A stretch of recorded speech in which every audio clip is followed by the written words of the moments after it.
विनाशक 350। मंदिर प्रमुख को ये जानने के लिए अरमान पर नजर डालने की जरूरत नहीं है कि वह कितना हताश है। उन्होंने सहजता और सामूहिकता से बात की। इस बात की हल्की संभावना है कि सैम अभी अपनी सबसे कमजोर स्थिति में है। मुझे 20 फुट से जो जानकारी मिली उससे मैं इसी निष्कर्ष पर पहुंचा हूं।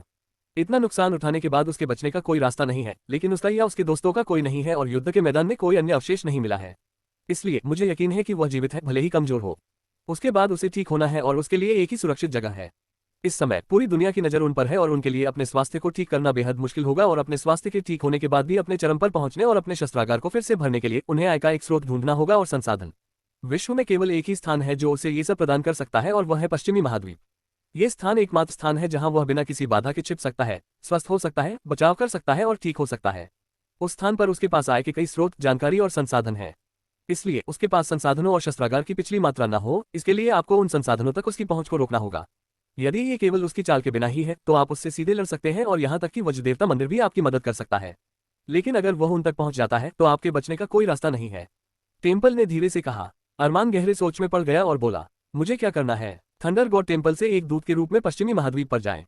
विरासत ट्रेल्स के अगले महल के लिए लगभग 15 महीने हैं और हमें वैसे भी उम्मीदवारों के एक नए बैच की भर्ती करनी है। परीक्षण और प्रतियोगिताएं बहुत पहले ही शुरू हो जानी चाहिए थी पहले। इसलिए मैं आपको इन प्रतियोगिताओं और उम्मीदवारों का अवलोकन करने के लिए वज्र देवता मंदिर से एक दूत के रूप में भेजकर आपकी मदद करूंगा और यह एकमात्र मदद होगी जो मैं आपको प्रदान करने जा रहा हूं। यह आपके सभी गुणों और श्रेय की कीमत पर भी है जो आपने वज्र देवता मंदिर में एकत्र किए हैं। वहां जाने के बाद आपको खुद ही कड़ी मेहनत करनी होगी, धीरे धीरे सैम के नेटवर्क में घुसकर उस पर कब्जा करना होगा, कम से कम उसके एक बड़े हिस्से को अपने नियंत्रण में लेने की कोशिश करनी होगी। इस तरह आप सैम को संसाधनों तक पहुंचने से रोक सकते हैं। यदि यह सफल हुआ तो तुम जीवित रहोगे और यदि असफल हुए तो मर जाओगे और वज्र देवता मंदिर तुम्हारे कार्यों के संबंध में कोई भी जिम्मेदारी लेने से पूरी तरह बच जाएगा। अरमान एक गहरी सोच में पड़ गया। वह अपने आप में बहुत व्यस्त था क्योंकि उसने अपना सिर झुकाया और अपने नाखून काटे और मंदिर प्रमुख के चेहरे पर चालाक मुस्कुराहट को नोटिस करने में विफल रहा। लेकिन जैसे ही अरमान ने ऊपर देखा तो वह मुस्कुराहट गायब हो गई। मैं जाऊंगा। अरमान सहमत हो गए और इस बार उनका लहजा काफी शांत लग रहा था। उसके बाद उन्होंने कुछ और विवरणों पर चर्चा की। अरमान कमरे से बाहर चला गया और जल्द ही मोरिया कमरे में प्रवेश कर गया। आप अरमान के साथ पश्चिमी महाद्वीप में जाएंगे जो सैम का क्षेत्र है और ऐसा लगता है कि उन दोनों के बीच कुछ विवाद है और ऐसा लगता है कि सैम के गायब होने के दौरान अरमान उसकी चीजों के साथ कुछ करना चाहता था। आमतौर पर यदि हमारा कोई सदस्य सैम जैसी स्थिति में है तो हम ऐसा नहीं होने देते हैं, लेकिन सैम के साथ हमारा रिश्ता एक वास्तविक शिष्य से अधिक एक व्यापारिक सौदा है, इसलिए उसे छोड़ दें।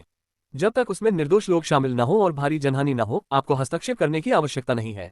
यदि सैम वापस आता है और आपके वहां रहने के दौरान कोई विवाद उत्पन्न होता है तो चाहे कुछ भी हो जाए, हस्तक्षेप न करें। अरमान जो कर रहा है उसके लिए उसे जिम्मेदार होना चाहिए। मोरिया ने सिर हिलाया और चला गया, जबकि मंदिर का मुखिया सैम के क्षेत्रों के खिलाफ कुछ साजिश रच रहा है। वह अभी भी बेहोश है। शाम के समय जब परछाइयां अपनी सबसे बड़ी अवस्था में होती हैं, सैम के शरीर ने अजीब तरह से प्रतिक्रिया करना शुरू कर दिया। धब्बों का कालापन तीव्र हो गया क्योंकि उन्होंने उस काली धुंधली आभा को और भी अधिक उजागर कर दिया। ठीक उसी समय वह एक गुफा के अंदर है जिसे तीनों ने एक पहाड़ी पर खोदा था। उन्होंने एक अस्थायी बिस्तर बनाया और सैम को उस पर लिटा दिया गया। तीनों उसे देख रहे हैं क्योंकि जैसे जैसे समय बीतता गया, काला कोहरा छंटता गया। उन्होंने आध्यात्मिक ऊर्जा का इंजेक्शन लगाकर, उन पर दवा लगाकर, सैम को कुछ गोलियां खिलाकर इत्यादि द्वारा इसे नियंत्रित करने की कोशिश की, लेकिन कोई समाधान नहीं है। वे असहाय होकर देखते रहे। समय बीतता गया और रात आ गई। केवल उस गति पर काला कोहरा छंट गया और उन्हें आश्चर्य हुआ, ये सुबह के समय से भी कम हो गया। अगली सुबह कोहरा सामान्य स्थिति में आ गया। तीनों ने किसी भी प्रकार का अंतर देखने के लिए सैम के शरीर की इंच इंच जांच की और उन्होंने वास्तव में उस पर ध्यान दिया। उसकी बाईं छोटी उंगली की नोक पर एक छोटी सी जगह है जहां काला धब्बा थोड़ा कम हो गया है। यह बहुत ही सूक्ष्म है और 1 या 2 मिलीमीटर से अधिक नहीं। यहां तक कि खेती करने वाले भी महत्वहीन आकार के कारण इसे नजरअंदाज कर देंगे। लेकिन तीनों बहुत खुश थे। वे सैम की हालत को लेकर बेहद डरे हुए और चिंतित हैं। इस पूरे समय में सैम नेतृत्व में था और उन्हें अधिक समस्याओं का सामना नहीं करना पड़ा। ज्यादातर समय उन्हें केवल प्रशिक्षण लेना था और स्थिति आने पर लड़ना था। ये पहली बार है कि वे इस तरह के गंभीर मुद्दे का सामना कर रहे हैं। यह और उनके लिए निराशा की बात थी कि जो व्यक्ति हमेशा उनके लिए मौजूद रहता था वह अब किसी भी प्रकार की चेतना के बिना बिस्तर पर लेटा हुआ था। उन्हें अचानक ऐसा महसूस हुआ जैसे वे बहुत बड़ा बोझ उठा रहे हों। विशेषकर वॉट, वह एकमात्र व्यक्ति है जिसे डार्क सोल रेवन की झलक मिली। उन्होंने भी उस समय भारी दबाव महसूस किया था और उन्हें प्रत्यक्ष तौर पर पता था कि यह कितना भयावह था। उसे उस जानवर की दहाड़ के आगे जीने का कोई भरोसा नहीं है। लेकिन सैम अभी भी जीवित है। हो सकता है कि वह सुरक्षित और स्वस्थ न हो और अपने चरम पर हो, लेकिन वह अभी भी सांस ले रहा है और उसका दिल अभी भी धड़क रहा है। एक और वह इस तथ्य पर बेहद गर्व महसूस कर रहा है कि सैम इतने मजबूत अस्तित्व से बच गया है। कोई यह तर्क दे सकता है कि यह उन चीजों के कारण है जो उसके पास थी, लेकिन उसके पास जो कुछ भी था वह उसके द्वारा की गई कड़ी मेहनत का प्रतिफल था। यहाँ तक कि खेती की तकनीक भी उसने लिंग तियान से प्राप्त की जो उसके भागने का मुख्य कारण थी। हर चीज के लिए हमेशा एक कीमत चुकानी पड़ती है और जहां तक लिंग तियान से मिली चीजों के लिए उसे कीमत चुकाने की बात है। वैसे भी वॉट वास्तव में हवा में उड़ना चाहता था और पूरी दुनिया को सैम की उपलब्धि के बारे में बताना चाहता था। वह सैम के नाम को उसके कार्यों के लिए सभी के सम्मान का पात्र बनते देखना चाहता था। लेकिन सैम जिस स्थिति में था वह अपनी कोई भी भावना व्यक्त नहीं कर सका। उस दिन फिलिप सैम के साथ रुका जबकि वॉट और जैक दो अलग अलग क्षेत्रों का पता लगाते हुए चले गए। दिन पूरा होने के बाद ही वे वापस आए। वॉट ने अधिक दूरी तय की क्योंकि उसके पास सिल्वर विंग था। मुझे इंसानों का कोई निशान नहीं मिला लेकिन जानवर जनजातियों के कुछ निशान हैं। ऐसी संभावना है कि जानवर जनजाति के क्षेत्र को पार करने के बाद हमें कोई निशान मिल सकता है। हमारा वर्तमान स्थान लगभग एक मृत स्थान जैसा है, वहां कोई भी शक्तिशाली जानवर नहीं है या मुश्किल से ही कोई जानवर है जिसे इस मामले में मजबूत माना जाता है। वॉट ने अपनी स्थिति स्पष्ट की। जिस तरफ मैंने खोजबीन की वहां वास्तव में एक मृत अंत है। वहां एक समुद्र है और समुद्र के पास मेरे अन्वेषण के लिए कोई निशान नहीं है। मैं दूसरा रास्ता तलाशना चाहता था, जैक ने अपनी खोजों के बारे में बताया। फिलिप ने एक पल सोचा और पूछा, क्या हमें थोड़ा और अन्वेषण करना चाहिए या हमें जानवर जनजाति की ओर बढ़ना चाहिए? मुझे लगता है कि बेहतर होगा कि हम आगे बढ़ें। भले ही हमें कोई मानवीय निशान न मिले, मैंने जो देखा उसके अनुसार जानवर उतने मजबूत नहीं हैं और यहाँ तक कि उनका मालिक भी अधिकतम स्तर 4 का होगा। हम अभी भी उनसे कुछ जानकारी इकट्ठा कर सकते हैं फाल्क की मदद। वॉट ने उत्तर दिया। मैं भी सहमत हूँ, जैक ने कहा। ठीक है, फिर कल हम सुबह सबसे पहले उस दिशा में चलेंगे। अगले दिन तीनों उस दिशा की ओर बढ़े और सैम को बिस्तर पर ले गए और उनमें से दो ने उसे दोनों तरफ से पकड़ लिया। हालांकि वे उसे अपने कंधों पर ले जा सकते थे लेकिन वे उसके घावों को चोट पहुंचाने से डरते थे। चूंकि वे उसकी स्थिति के बारे में नहीं जानते थे इसलिए उन्होंने यथासंभव अधिकतम देखभाल करने का निर्णय लिया। 1.5 दिन की यात्रा के बाद अंततः वे उस स्थान पर पहुंचे। ये सुअरों की एक जनजाति है और वॉट इस जनजाति में अकेले ही आया था। 1 घंटे के बाद वह अपने कंधों पर एक बड़ा सुअर लेकर वापस आया और बोला, पास में एक गांव है लेकिन जैसा कि उन्होंने कहा यह एक अत्यंत दुर्गम स्थान है और वहां कोई शक्तिशाली संस्था नहीं है। हमें इस गति से 3 घंटे में वहां जाने में सक्षम होना चाहिए। हम आज यहां आराम करेंगे और कल वहां चले जाएंगे। उन्होंने निर्णय लिया और वहां एक छोटा सा शिविर बनाया और रात बीतने का इंतजार करने लगे। भोर में तीनों ने अपनी यात्रा की तैयारी शुरू कर दी। पहला काम जो उन्होंने किया वह सैम को पूरी तरह से कवर करना था। उन्होंने उसके शरीर को कपड़ों में लपेट दिया ताकि काले धब्बे अदृश्य हो जाएं। आखिरकार वे एक ऐसे गांव का दौरा कर रहे हैं जहां लोग कम जानकार हो सकते हैं। अगर उन्होंने सैम की स्थिति को कोई बीमारी समझ लिया तो उनके लिए वहां रहना मुश्किल हो जाएगा। उन्हें वहां पर लो प्रोफाइल रहना होगा, इसलिए उन्हें वहां रहने के लिए बल का प्रयोग नहीं करना चाहिए। 2 घंटे बाद वे गांव पहुंचे। जब वे सड़कों पर घूम रहे थे तो वॉट ने सैम को अपने कंधों पर उठा लिया। गांव छोटा है और इसमें कोई खास बात नहीं है। यह उनके द्वारा देखे गए किसी भी अन्य गांव की तरह ही है, सिवाय इसके कि किसी भी अन्य गांव की तुलना में इस गांव में कृषकों की संख्या बहुत अधिक है। लेकिन उन्होंने इस बारे में ज्यादा नहीं सोचा। किसी गांव में अधिक कृषकों का होना भी सामान्य बात है। उन्हें एक सराय मिली और उसमें चेक इन किया गया। वॉट और फिलिप निकटतम शहर के बारे में जानकारी पूछने के लिए निकले। दरअसल उनके पास सीखने के लिए बहुत सारी जानकारी है। सबसे पहले उन्हें ये पता लगाना होगा कि वे किस साम्राज्य या क्षेत्र में हैं और यदि वे अभी भी 20 फुट के क्षेत्र में हैं तो उन्हें अपनी खोज से छिपने के लिए पर्याप्त सावधान रहना होगा। इसके अलावा उन्हें अभी भी एक उपचारक को ढूंढना है और उन्हें सैम की स्थिति दिखानी है। यदि वे वास्तव में 20 फुट के क्षेत्र में हैं तो उन्हें उच्च स्तर का कोई उपचारक भी नहीं मिल सका। कहीं ऐसा न हो कि सूचना उच्च अधिकारियों तक लीक हो जाएगी और वे फंस जाएंगे। वे एक कठिन स्थिति में होंगे क्योंकि इस हालत में सैम के साथ बचना भी उनके लिए मुश्किल होगा। उन दोनों ने गांव के कई इलाकों का दौरा किया जहां सबसे ज्यादा लोग जमा होते हैं। उन्होंने जाकर सीधे सीधे ये सवाल नहीं पूछे क्योंकि वे नहीं चाहते कि लोगों को उनके बारे में संदेह हो। जैसे जैसे उन्हें अधिक से अधिक जानकारी मिल रही थी उन्हें गांव में कुछ अजीब चीज दिखाई दी। जब लोग एक स्थान पर एकत्रित होते हैं तो ऐसा प्रतीत होता है कि आसपास आध्यात्मिक ऊर्जा की कमी है। लोगों का समूह बड़ी उत्सुकता से आध्यात्मिक ऊर्जा को आत्मसात कर रहा है और ऐसा लग रहा है मानो इसमें आत्मसात होने की होड़ मच गई हो। दूसरी बात यह है कि उनकी अभी तक एक भी ठग से मुलाकात नहीं हुई है। ये सोचना थोड़ा अजीब लग सकता है कि ठगों का न होना बुरी बात है, लेकिन यह वाकई अजीब बात है कि गांव में कोई ठग नहीं है। सरायों, रेस्तरां, सड़कों, यहाँ तक कि बाहरी इलाकों में भी एक भी ठग नहीं है। उस दोपहर वे सराय में फिर से मिले और गांव छोड़ने का फैसला किया। उन्हें उनकी आवश्यक न्यूनतम जानकारी मिल गई और वही ये कि वे इस समय पूर्वी महाद्वीप में हैं और उनका निकटतम शहर लॉक सिटी है। एकमात्र अच्छी खबर यह है कि पूर्वी महाद्वीप सैन संप्रदाय के अधिकार क्षेत्र में है, 20 फुट के अंतर्गत नहीं। उन्हें शहर तक पहुंचने के लिए उत्तर की ओर जाना होगा और पैदल चलने में 3 दिन लगेंगे। वे तीनों तुरंत चल पड़े। वे अपने जानवरों पर सवार होकर शहर की ओर उड़ गए। जैसे ही वे धीरे धीरे आगे बढ़े वॉट सैम के साथ फाल्क पर बैठ गया। वे एक दिन में लॉक सिटी पहुंचे और एक आलीशान सराय में ठहरे। ये शहर बिल्कुल स्टारवुड शहर के समान स्तर पर है। सिटी लॉर्ड सिर्फ एक नौसिखिया मंच विशेषज्ञ है, उन्हें चिंता करने की कोई बात नहीं है, लेकिन उन्होंने गांव के साथ एक समानता देखी और यह कुछ ऐसा था जिसने उन्हें असहज कर दिया। शहर के भीतर आध्यात्मिक ऊर्जा की कमी होने लगी। जिस भी स्थान पर लोग एकत्र होते हैं आध्यात्मिक ऊर्जा उनके द्वारा अवशोषित की जा रही है। वातावरण लगातार आध्यात्मिक ऊर्जा उत्पन्न करेगा, लेकिन ये लोग इसे अवशोषित कर रहे हैं, खासकर शहर की मलिन बस्तियों में जहां आम लोग रहते हैं। आमतौर पर उस स्थान पर आध्यात्मिक ऊर्जा भिन्नता लगभग शून्य होनी चाहिए क्योंकि वहां गैर कृषक रहते हैं, लेकिन उन्होंने देखा कि पूरी झुग्गी झोपड़ी में एक भी गैर कृषक नहीं है। जागृत आयु से कम आयु के बच्चे तथा 50 वर्ष से अधिक आयु के वृद्ध ही साधक बचे हैं। शेष आयु वर्ग के सभी लोग कृषक हैं। उन्हें अचानक ऐसा महसूस हुआ कि उनका विश्व दृष्टिकोण ही ढह रहा है। खेती करने वालों की संख्या बहुत अधिक है। यह इस हद तक अधिक है कि इससे उन्हें ठंड लग रही है। वॉट पास के काउंट शहर का नक्शा ढूंढने के लिए निकला। उन्होंने सैम की हालत को ड्यूकडॉम कैपिटल में दिखाने का फैसला किया क्योंकि ग्रैंड दायरे से नीचे के लोगों के लिए सैम के शरीर की जांच करना लगभग असंभव है और जब उन्होंने सैम के शरीर को लपेटा तो उन्होंने कुछ और भी देखा। उन काले धब्बों से एक निश्चित विकर्षण होता है जो उन्हें छूने की कोशिश करने पर उन्हें धमकी दे रहे हैं। इसलिए अगर कम खेती वाले लोग इसे छुएंगे तो वे मुसीबत में पड़ सकते हैं। वे नहीं चाहते कि ऐसा ना हो कि उन्हें परिणाम भुगतना पड़े। कम से कम सैम के बिगड़ने के कोई लक्षण नहीं दिख रहे हैं। अगले 2 सप्ताह तक उन्होंने नक्शे ढूंढने और एक शहर से दूसरे शहर जाने में समय बिताया। वे ये सुनिश्चित करने के लिए धीरे धीरे आगे बढ़े कि सैम यात्रा से प्रभावित न हो। जब वे ड्यूकडॉम की राजधानी में पहुंचे, जिसे ऑरेंज फ्लेम सिटी कहा जाता है, तो उन्होंने अंततः सैम की स्थिति को देखने के लिए एक मरहम लगाने वाले को काम पर रखा।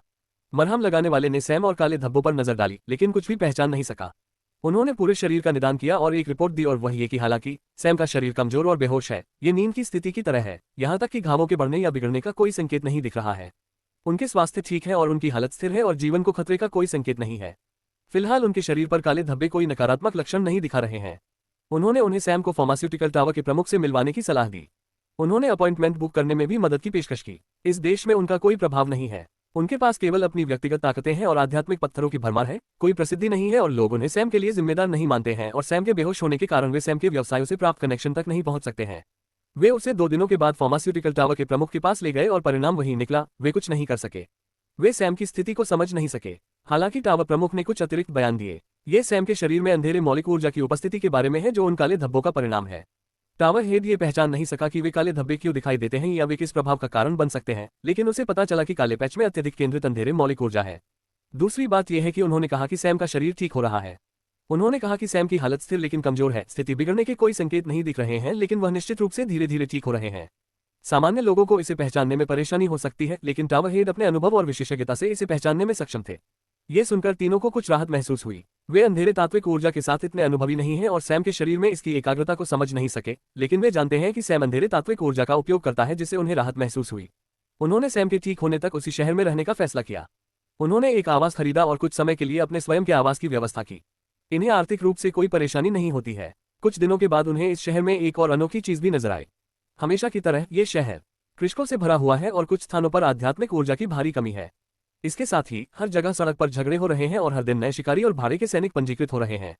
14 से 50 वर्ष की आयु के लगभग सभी लोग कृषक हैं, जो होना असंभव है। सबसे आश्चर्यजनक बात यह है कि उन्होंने इस शहर में वज्र देवता मंदिर या जानवर गुट की तुलना में अधिक भव्य क्षेत्र के कृषकों को देखा।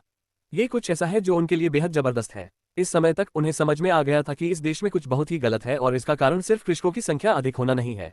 लेकिन वे इसे नजरअंदाज करना चुनते हैं, क्योंकि चाहे जो भी स्थिति गलत हो, उसे फिलहाल कोई चिंता नहीं होती। इस बीच पश्चिमी महाद्वीप पर अरमान 2 हफ्ते पहले मोरिया के साथ इस जगह पर पहुंचे थे, जबकि उत्तरार्ध विरासत परीक्षणों के अगले महल के लिए उम्मीदवारों का विश्लेषण करते समय कमरे में छिपा हुआ था। वह बिना किसी लाभ के सैम के नेटवर्क में प्रवेश करने का कोई रास्ता देखने के लिए शहरों में घूम रहा है। वह सीधे इस नेटवर्क में आने का कोई संभावित रास्ता नहीं ढूंढ पा रहा था। इन 2 हफ्तों की निरर्थक कोशिश के बाद उन्होंने दूसरा रास्ता आजमाने का फैसला किया। अगले दिन से सैम के लापता होने की खबर पूरे शहर में फैलनी शुरू हो गई, जहां वह रह रहा था, और जल्द ही एक हफ्ते में सैम द्वारा बनाए गए त्रुटिहीन संचार नेटवर्क के कारण पूरे देश को इस मुद्दे के बारे में पता चल गया। सैम के लापता होने की बात जंगल की आग की तरह फैल गई। सैम पश्चिमी महाद्वीप में एक सेलिब्रिटी की तरह है। हालांकि ऑस्कर की हत्या में सीधे तौर पर उसकी संलिप्तता के बारे में बहुत से लोग नहीं जानते। वे उसे ओरियन के पूर्व सम्राट द्वारा उस पर लगाए गए वांछित नोटिस, युद्ध में उसकी संलिप्तता, उसके उत्पात से जानते हैं, जिसने साम्राज्य के लगभग आधे संसाधनों को नष्ट कर दिया, और उसके बारे में सबसे हालिया बात उसके नवीनतम आविष्कार हैं, संचार उपकरण क्षेत्र और रेलवे। पश्चिमी महाद्वीप में लगभग हर व्यक्ति ने उसका नाम सुना है, यदि उन्होंने उसे देखा नहीं है। वह 1 साल पहले सार्वजनिक परिदृश्य से गायब हो गए हैं, लेकिन आम लोगों और निचले स्तर के अधिकारियों को यह नहीं पता कि वह वज्र देवता के मंदिर में गया था, क्योंकि वे उस स्थान के अस्तित्व के बारे में भी नहीं जानते हैं। वे बस इतना जानते हैं कि सैम उस राजसी गगनचुंबी इमारत में रहता है और ऐसे बहुत से लोग नहीं हैं जो उससे मिल सके। सबसे पहले जब ये खबर फैली तो उच्च स्तरीय अधिकारियों ने इस बारे में ज्यादा परवाह नहीं की, लेकिन बाद में वे भी घबरा गए, क्योंकि उन्हें 20 फुट में उसके वास्तविक गायब होने के पीछे का रहस्य पता था। लेकिन 6 प्रमुख शक्तियों के विपरीत इन लोगों को सेकंड हैंड खबरें मिली, जिनमें ज्यादातर सैम के जीवित रहने की असंभवता को दर्शाया गया था। सैम द्वारा बनाए गए वर्किंग नेटवर्क में उच्च पदों पर बैठे कई लोग किसी न किसी वजह से चिंतित हैं, और इस खबर की पुष्टि के लिए कुछ उच्च स्तर के लोग आपके पास गए। आग, जो प्रमुख शक्ति की तरह प्रत्यक्ष जानकारी तक पहुंचने में भी असमर्थ है, असहज महसूस करने से खुद को नहीं रोक सका और खबर की पुष्टि करने के लिए मोरिया का दौरा किया। मिस्टर मोरिया, क्या मैं जान सकता हूं कि सैम ठीक है? मोरिया थोड़ा चुप रहा और जवाब दिया, वह फिलहाल वज्र देवता मंदिर में नहीं है और हमें नहीं पता कि वह कहाँ है। लेकिन हमें जो जानकारी मिली है उसके अनुसार उन्होंने 20 फुट नामक एक अन्य प्रमुख शक्ति का दौरा किया और एक घटना का सामना किया, जिसके बाद किसी को भी उनकी वर्तमान स्थिति के बारे में नहीं पता। ये सुनकर आग स्तब्ध हो गया। क्या इसकी पुष्टि करने का कोई तरीका नहीं है कि वह जीवित है? इस क्षण तक नहीं। आग को नहीं पता था कि क्या उसे इस खबर को बाहर प्रचारित करना चाहिए, लेकिन इससे पहले कि वह अपनी अगली कार्रवाई पर निर्णय ले पाता, खबर पहले ही फैल गई। किसी कारण से सैम के शहर में कारखानों और संचार नेटवर्क का प्रबंधन करने वाले कुछ उच्च अधिकारियों ने उनसे संपर्क किया और पूछा कि क्या मौर्या ने वास्तव में ऐसा कहा था या नहीं। इससे वह काफी हैरान हो गया। वह पहले से ही सोच रहा था कि सबसे पहले ये खबर किसने फैलाई और वह पहले से ही इससे परेशान है कि अब इतनी संवेदनशील जानकारी लीक हो गई और उसे नहीं पता कि वह इसके नतीजों को संभाल सकता है या नहीं। सैम के पास जो अधिकार है उसे बदला नहीं जा सकता है और एक बार जब इसकी उपस्थिति गायब हो जाती है तो बहुत से लोग उस मांस के टुकड़े पर नजर रखते हैं जिसे वह पीछे छोड़ गया है। पूरा नेटवर्क और उसके द्वारा बनाया गया आय का स्रोत पूरी तरह से नष्ट हो जाएगा। वहां है जब तक ये स्वयं साम्राज्य के नियंत्रण में न हो, कोई अन्य व्यक्ति इस पर कब्जा नहीं कर सकता। संतुलन बनाए रखना कठिन है, लेकिन साम्राज्य के लिए उस पर कब्जा करना असंभव है, क्योंकि 4 प्रमुख टावर इस परियोजना में बेहद शामिल हैं और ऐसा कोई रास्ता नहीं है कि वे साम्राज्य को मोटे मांस के इस टुकड़े को अपने हाथों से छीनने दें, खासकर इस तरह में स्थिति का। जब वह इस बात पर विचार कर रहे थे कि इस तरह की स्थिति में समाधान के बारे में कैसे सोचा जाए, तो पूरा नेटवर्क पहले से ही अस्त व्यस्त है। गुट पहले से ही बने हुए हैं और 4 प्रमुख शक्तियां जो सबसे अधिक कार्यबल के लिए जिम्मेदार हैं, एक बड़ा हिस्सा पाने के लिए पूरी तरह से 4 प्रमुख गुटों में विभाजित है। इसके अलावा कुछ अन्य छोटे गुट भी हैं जो विभिन्न व्यवसायों में लोगों द्वारा बनाए गए हैं। कुछ प्रबंधन कर्मचारी पहले से ही चयन कर रहे हैं कि किस गुट को अपनाना है। आग तनाव से लगभग बेहोश हो गया। इन गुटों के कई लोग समर्थन पाने के लिए उनसे संपर्क करने की कोशिश कर रहे हैं। वे बाकी आवाजों को दबाने के लिए उसके बल का उपयोग करने की कोशिश कर रहे हैं, क्योंकि सैम की उपस्थिति ही एकमात्र ऐसी चीज है जो उन्हें कुछ भी मजेदार करने की कोशिश करने से रोकती है और अब इसी तरह की रोकथाम होनी चाहिए और सम्राट एकदम सही होगा। वे नहीं चाहते कि वह पूरे नेटवर्क पर कब्जा कर ले, लेकिन खुद को संभालने के लिए उन्हें अभी भी उसकी ताकत की जरूरत है। वैसे भी आर्क नेटवर्क पर कब्जा करने के लिए विशेष रूप से उत्साहित नहीं है, क्योंकि उसकी अपनी जिम्मेदारियां हैं और एक सम्राट के रूप में उनमें से बहुत सारी हैं। वह खुद पर अधिक बोझ नहीं डालना चाहता, लेकिन उसे अभी भी इस परेशानी से बचने का रास्ता खोजना होगा। और ठीक इसी क्षण उन्हें अरमान से मिलने का मौका मिला। मैंने सुना है कि सैम के लापता होने के कारण कुछ समस्याएं उत्पन्न हुई हैं। क्या मैं सही स्थिति जान सकता हूँ? उसने मिलनसार मुस्कान के साथ पूछा। आर्क, जिसे हर दिन परेशान किया जा रहा था, अपना गुस्सा जाहिर करना चाहता था और उसने अरमान को सब कुछ बताना शुरू कर दिया। सब कुछ कहने के बाद वह पूछे बिना नहीं रह सका। क्या आप मुझे बता सकते हैं कि सैम के स्थायी रूप से खत्म होने की क्या संभावनाएं हैं? उसने झिझकते हुए पूछा। भारी स्वर में कहते हुए अरमान का चेहरा उदास हो गया। मुझे नहीं पता, ये वास्तव में एक बहुत ही खतरनाक स्थिति है। एक प्रमुख शक्ति के साथ मुकाबला करना कोई मजाक नहीं है और यह और भी अधिक है अगर वे उन्हें मारने पर तुले हुए हैं। मैं वास्तव में कल्पना नहीं कर सकता कि सैम किस तरह की स्थिति होगी वास्तव में अंदर है। हमारे बीच वास्तव में बहुत अच्छे संबंध थे पिछली बार जब वह प्रतियोगिता के लिए वज्र देवता मंदिर गए थे। मैंने कई बार उससे इस स्थिति से बाहर निकलने के लिए बात करने की कोशिश की, लेकिन वह फिर भी ऐसे ही चले जाने पर अड़ा रहा। वह सीधे भी नहीं गया, वह वास्तव में उस जगह से चुपचाप निकल गया और हम केवल इतना जानते थे कि वह 2 दिनों के बाद लापता है। उनकी आवाज और भावभंगिमा से उनके शब्द बेहद वास्तविक लगते थे। थोड़ा रुककर उन्होंने कहा, उसने मुझे नहीं बताया कि वह जा रहा है क्योंकि वह वज्र देवता मंदिर को सचेत नहीं करना चाहता था। आप यह नहीं जानते होंगे, लेकिन वह वास्तव में वज्र देवता मंदिर में कभी शामिल नहीं हुआ। ये वास्तव में मंदिर प्रमुख के साथ एक सौदा था। चूंकि मैं और निकोलस वज्र देवता मंदिर का हिस्सा है, मुझे लगता है कि वह हमें बताने में सहज महसूस नहीं कर रहे थे और अब हम दोनों उनकी स्थिति को लेकर बेहद चिंतित हैं। मुझे बस आश्चर्य है कि क्या मेरे लिए उसे इस स्थिति से बाहर निकालने में मदद करने का कोई रास्ता है। वह इन शब्दों के साथ कमरे से बाहर चला गया। आंख ने गहन दृष्टि से अरमान की पीठ की ओर देखा। सबसे पहले उसे अपने शब्दों पर सचमुच संदेह हुआ, चाहे वे कितने भी विश्वसनीय क्यों न लगे, क्योंकि वह जानता था कि सैम वास्तव में इतनी आसानी से दोस्त नहीं बनाता है और उसके दोस्तों का दायरा बेहद छोटा है। उसके 3 करीबी दोस्त हर समय उसके साथ रहते हैं। लेकिन जब उसने सैम के वज्र देवता मंदिर में शामिल नहीं होने के बारे में बातें सुनी तो उसे अपनी बातें थोड़ी विश्वसनीय लगी, क्योंकि उन्हें इस स्थिति का पता था। सैम ने उसे विशेष रूप से यह सुनिश्चित करने के लिए कहा है कि न तो उसे और न ही नेटवर्क के सदस्यों को सैम की जगह लेने का कोई विचार होगा।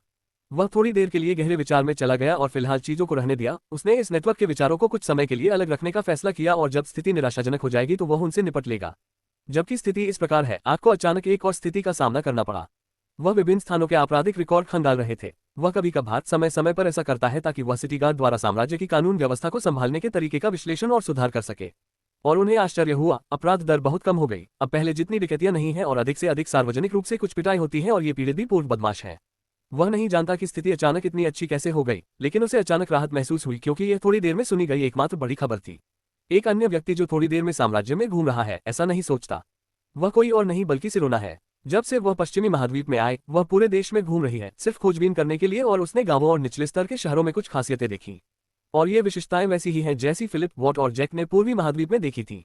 ऊर्जा का अप्राकृतिक अवशोषण और कहीं से भी बाहर आने वाले साधकों की अप्राकृतिक रूप से अधिक संख्या। वह इसे तीनों से अधिक देख रही है क्योंकि उसके साथ कोई तनाव नहीं जुड़ा है और जो उत्सुक थी उसने कुछ ऐसा खोजा जो उन्होंने नहीं किया था। अधिकांश कृषक जिनकी यह अजीब स्थिति है वे वास्तव में कृषक नहीं हैं। वे ऐसे लोग हैं जो 14 वर्ष की आयु में नहीं जागे और बिना किसी शक्ति के आम लोगों की तरह जीवन जीने के लिए नियत हैं। लेकिन अचानक वे बिना किसी स्पष्ट संकेत के कहीं से जाग रहे हैं। एक दिन का सामान्य व्यक्ति अगले ही दिन नौसिखिया अवस्था में कृषक बन जाता है। इस तिकड़ी को पूर्वी महाद्वीप पर प्रकट हुए 2 महीने बीत गए। वे शांतिपूर्ण जीवन जी रहे हैं। उन्हें किसी अहंकारी युवा स्वामी या किसी षड्यंत्रकारी बूढ़े व्यक्ति से निपटने की जरूरत नहीं है। सैम अभी भी बेहोश है, लेकिन उनके शरीर में कुछ बदलाव दिखे। काले धब्बे धीरे धीरे लेकिन लगातार कम हो रहे हैं और उनका रंग भी काफी बेहतर हो गया है।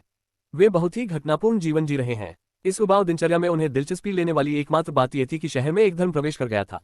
इसे चर्च ऑफ गाइड कहा जाता है। आश्चर्यजनक रूप से बहुत से लोग चर्च में शामिल हो रहे हैं और उनमें से अधिकांश कृषक हैं।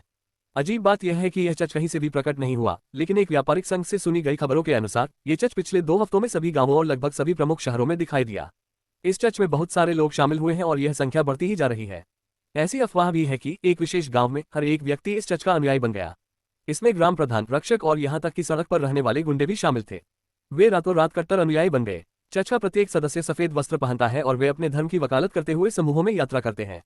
कोई निश्चित पदानुक्रम नहीं है जो जनता को अभी तक पता था, लेकिन एक बात जो वे जानते हैं वह यह है कि एक भी व्यक्ति ऐसा नहीं है जो चर्च के संपर्क में आया हो और एक सामान्य व्यक्ति की तरह बाहर आया हो। हर एक व्यक्ति जो चर्च के संपर्क में आया था वे अनुयायी बन जाएंगे। पहले तो अधिकारियों ने इसे गंभीरता से नहीं लिया, बाद में देखा कि आधे से ज्यादा गांव चर्च के नियंत्रण में है और बाकी भी तेजी से इसमें शामिल हो रहे हैं। सम्राट शायद इस चर्च के बारे में जानने वाले आखिरी व्यक्ति थे, और उसका एक कारण है। चर्च यथासंभव सावधानी से शुरू हुआ और अधिक लोगों की भर्ती का कार्य और भी अधिक सावधानी से चला। ये सब गांवों में शुरू हुआ और जल्द ही धीरे धीरे छोटे शहरों तक फैल गया और अब 2 महीने के भीतर यह ड्यूकडॉम राजधानी तक पहुंच गया है। शहर अचानक अव्यवस्थित हो गया। झुग्गियों में रहने वाला हर आम आदमी, जिसे गैर कृषक माना जाता है, अब कृषक बन गया है और वे सभी चर्च के अनुयायी बन गए हैं। अधिकारियों के लिए एकमात्र आशा की किरण यह है कि चर्च का अनुयायी होना केवल प्रतीकात्मक लगता है और अनुयायी के रूप में उन्हें कुछ भी नहीं करना है। हर व्यक्ति अपनी उसी दिनचर्या के साथ चल रहा है। अन्य 3 महाद्वीपों के सभी साम्राज्यों में भी यही हुआ, सिवाय एक छोटी सी विसंगति के। पश्चिमी महाद्वीप में चर्च की गतिविधियां शेष 3 महाद्वीपों की तरह उतनी गति से नहीं फैल पा रही हैं, क्योंकि चर्च के पीछे के लोगों को संचार नेटवर्क की उपस्थिति से कठिनाई हो रही है। संचार नेटवर्क की मौजूदगी के कारण ऐसा कुछ भी नहीं है जो छिपाया जा रहा हो। खबरें तेजी से और दूर दूर तक फैल रही हैं, इसलिए वे दूर दराज के गांवों में भी कोई बड़ी हलचल नहीं कर सकते। इसलिए उन्होंने एक अलग योजना का विकल्प चुना। सबसे पहले उन्होंने लोगों को व्यक्तिगत रूप से शामिल करना शुरू किया। इसमें कोई सामूहिक सभा या कोई बड़ा अनुष्ठान नहीं था।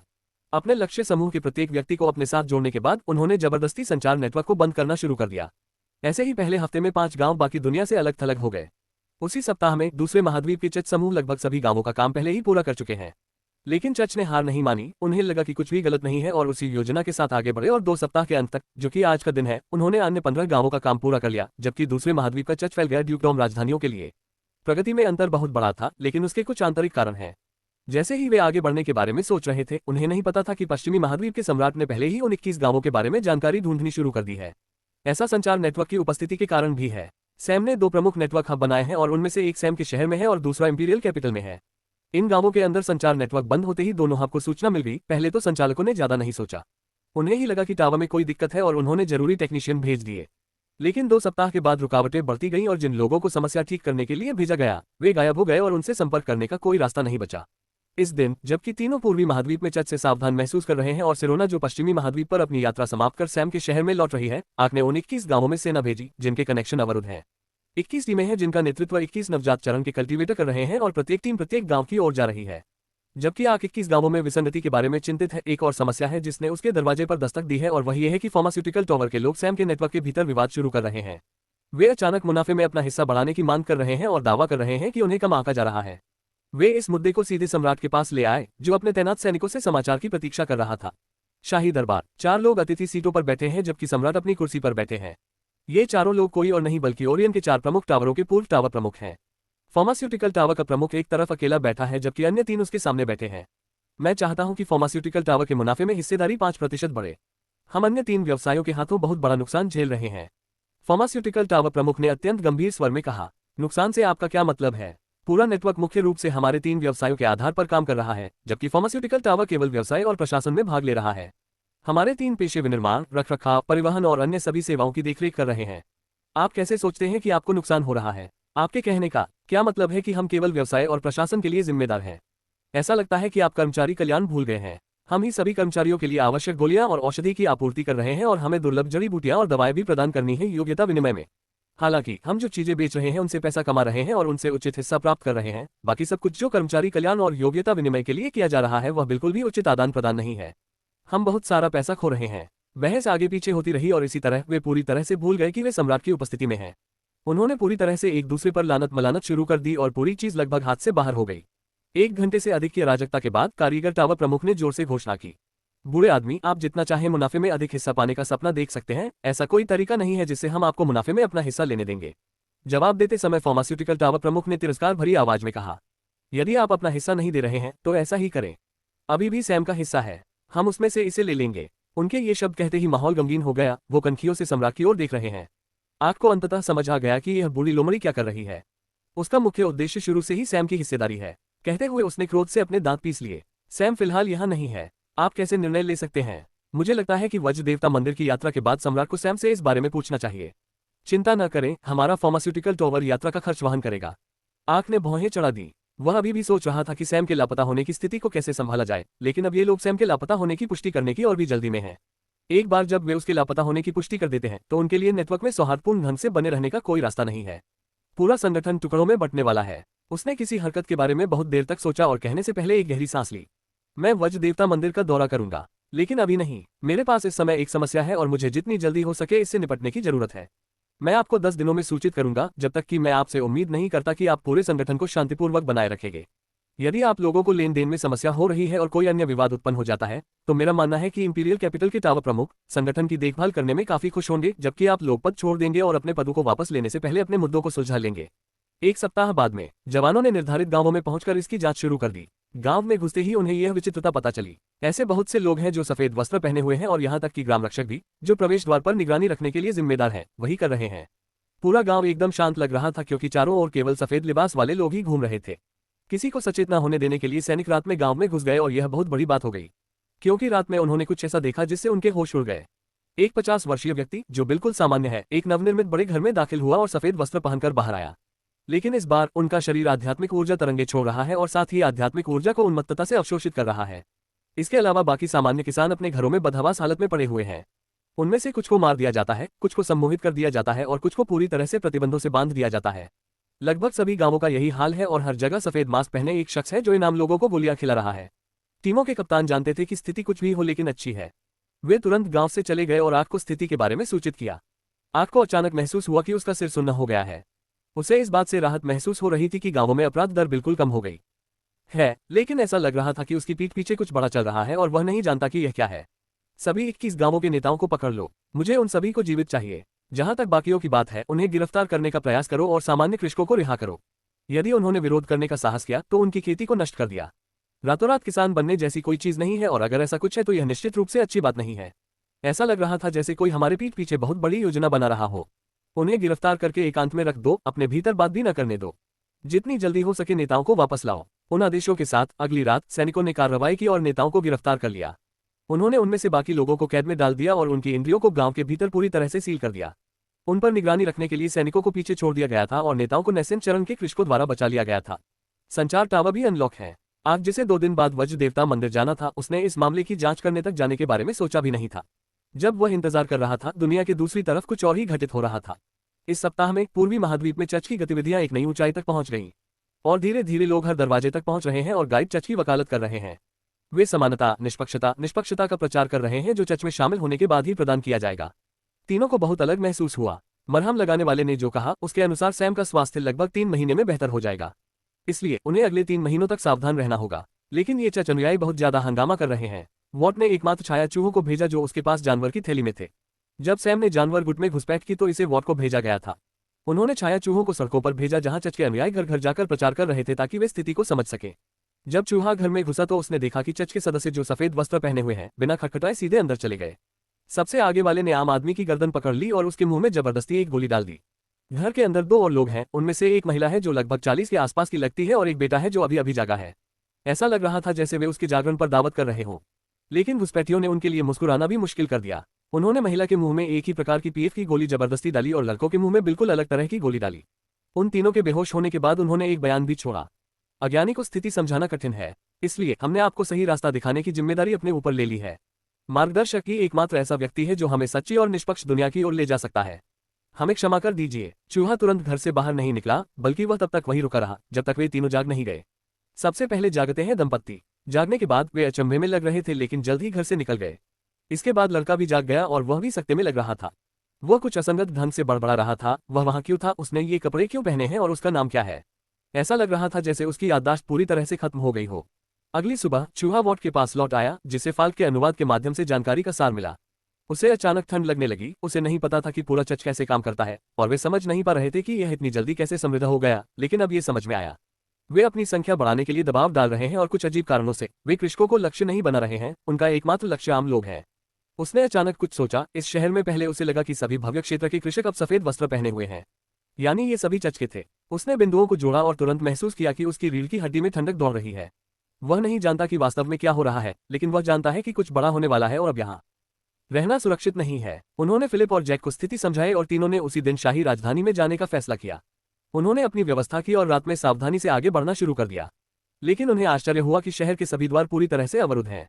नगर के रक्षक गायब हो गए और जो लोग वहां अपनी जगह पर खड़े थे वे सभी सफेद वस्त्र पहने हुए लोग थे। उन्होंने भी तीनों की हरकतें देख ली और उन्हें आखिरी गेट पर रोक लिया। हमें तुरंत शाही राजधानी जाने की जरूरत है। हमारे दोस्त की तबीयत ठीक नहीं है और हमें उसे जितनी जल्दी हो सके उपचारकर्ता के पास ले जाना होगा। क्या आप कृपया रास्ता दे सकते हैं?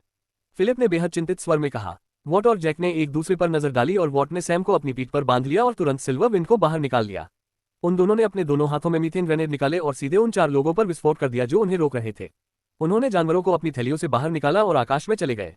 वॉट ने नीचे देखा, केवल ये पता लगाने के लिए कि जो 4 लोग विस्फोट के बीच में थे और उनके सभी शरीर विस्फोट से उड़ गए थे, वे तेजी से ठीक हो रहे थे। उनका कंकाल पूरी तरह से बरकरार था और केवल मांसी विस्फोट से प्रभावित हुआ लग रहा था। उनके चेहरे पर अभी भी मुस्कान थी क्योंकि उन्होंने एक और जोड़ी सफेद वस्त्र पहने हुए थे। ऐसा नहीं लग रहा था कि उन पर कोई जानवर है, लेकिन उनमें से 2 उनकी ओर दौड़ रहे हैं। जबकि हमारे 2 साथी विश्वासी उनका अनुसरण करेंगे और उन्हें सच्चाई का सही मार्ग सिखाएंगे। हम शहर के भीतर उनके द्वारा पैदा की गई अराजकता को शांत करेंगे। बड़े दिन तक केवल 1 सप्ताह बचा है और हम उस समय तक विश्वास का प्रसार पूरा कर लेंगे। उड़ते समय 2 लोग पीछे भाग रहे हैं। उन्होंने कोई जूते भी नहीं पहने थे क्योंकि वे लंबे और मजबूत कदम रख रहे थे। वे जानवरों की तरह शुद्ध शारीरिक बल के अलावा और कुछ नहीं इस्तेमाल कर रहे हैं। पीछा करते समय उन्होंने कोई मोड़ या मोड़ नहीं लिया।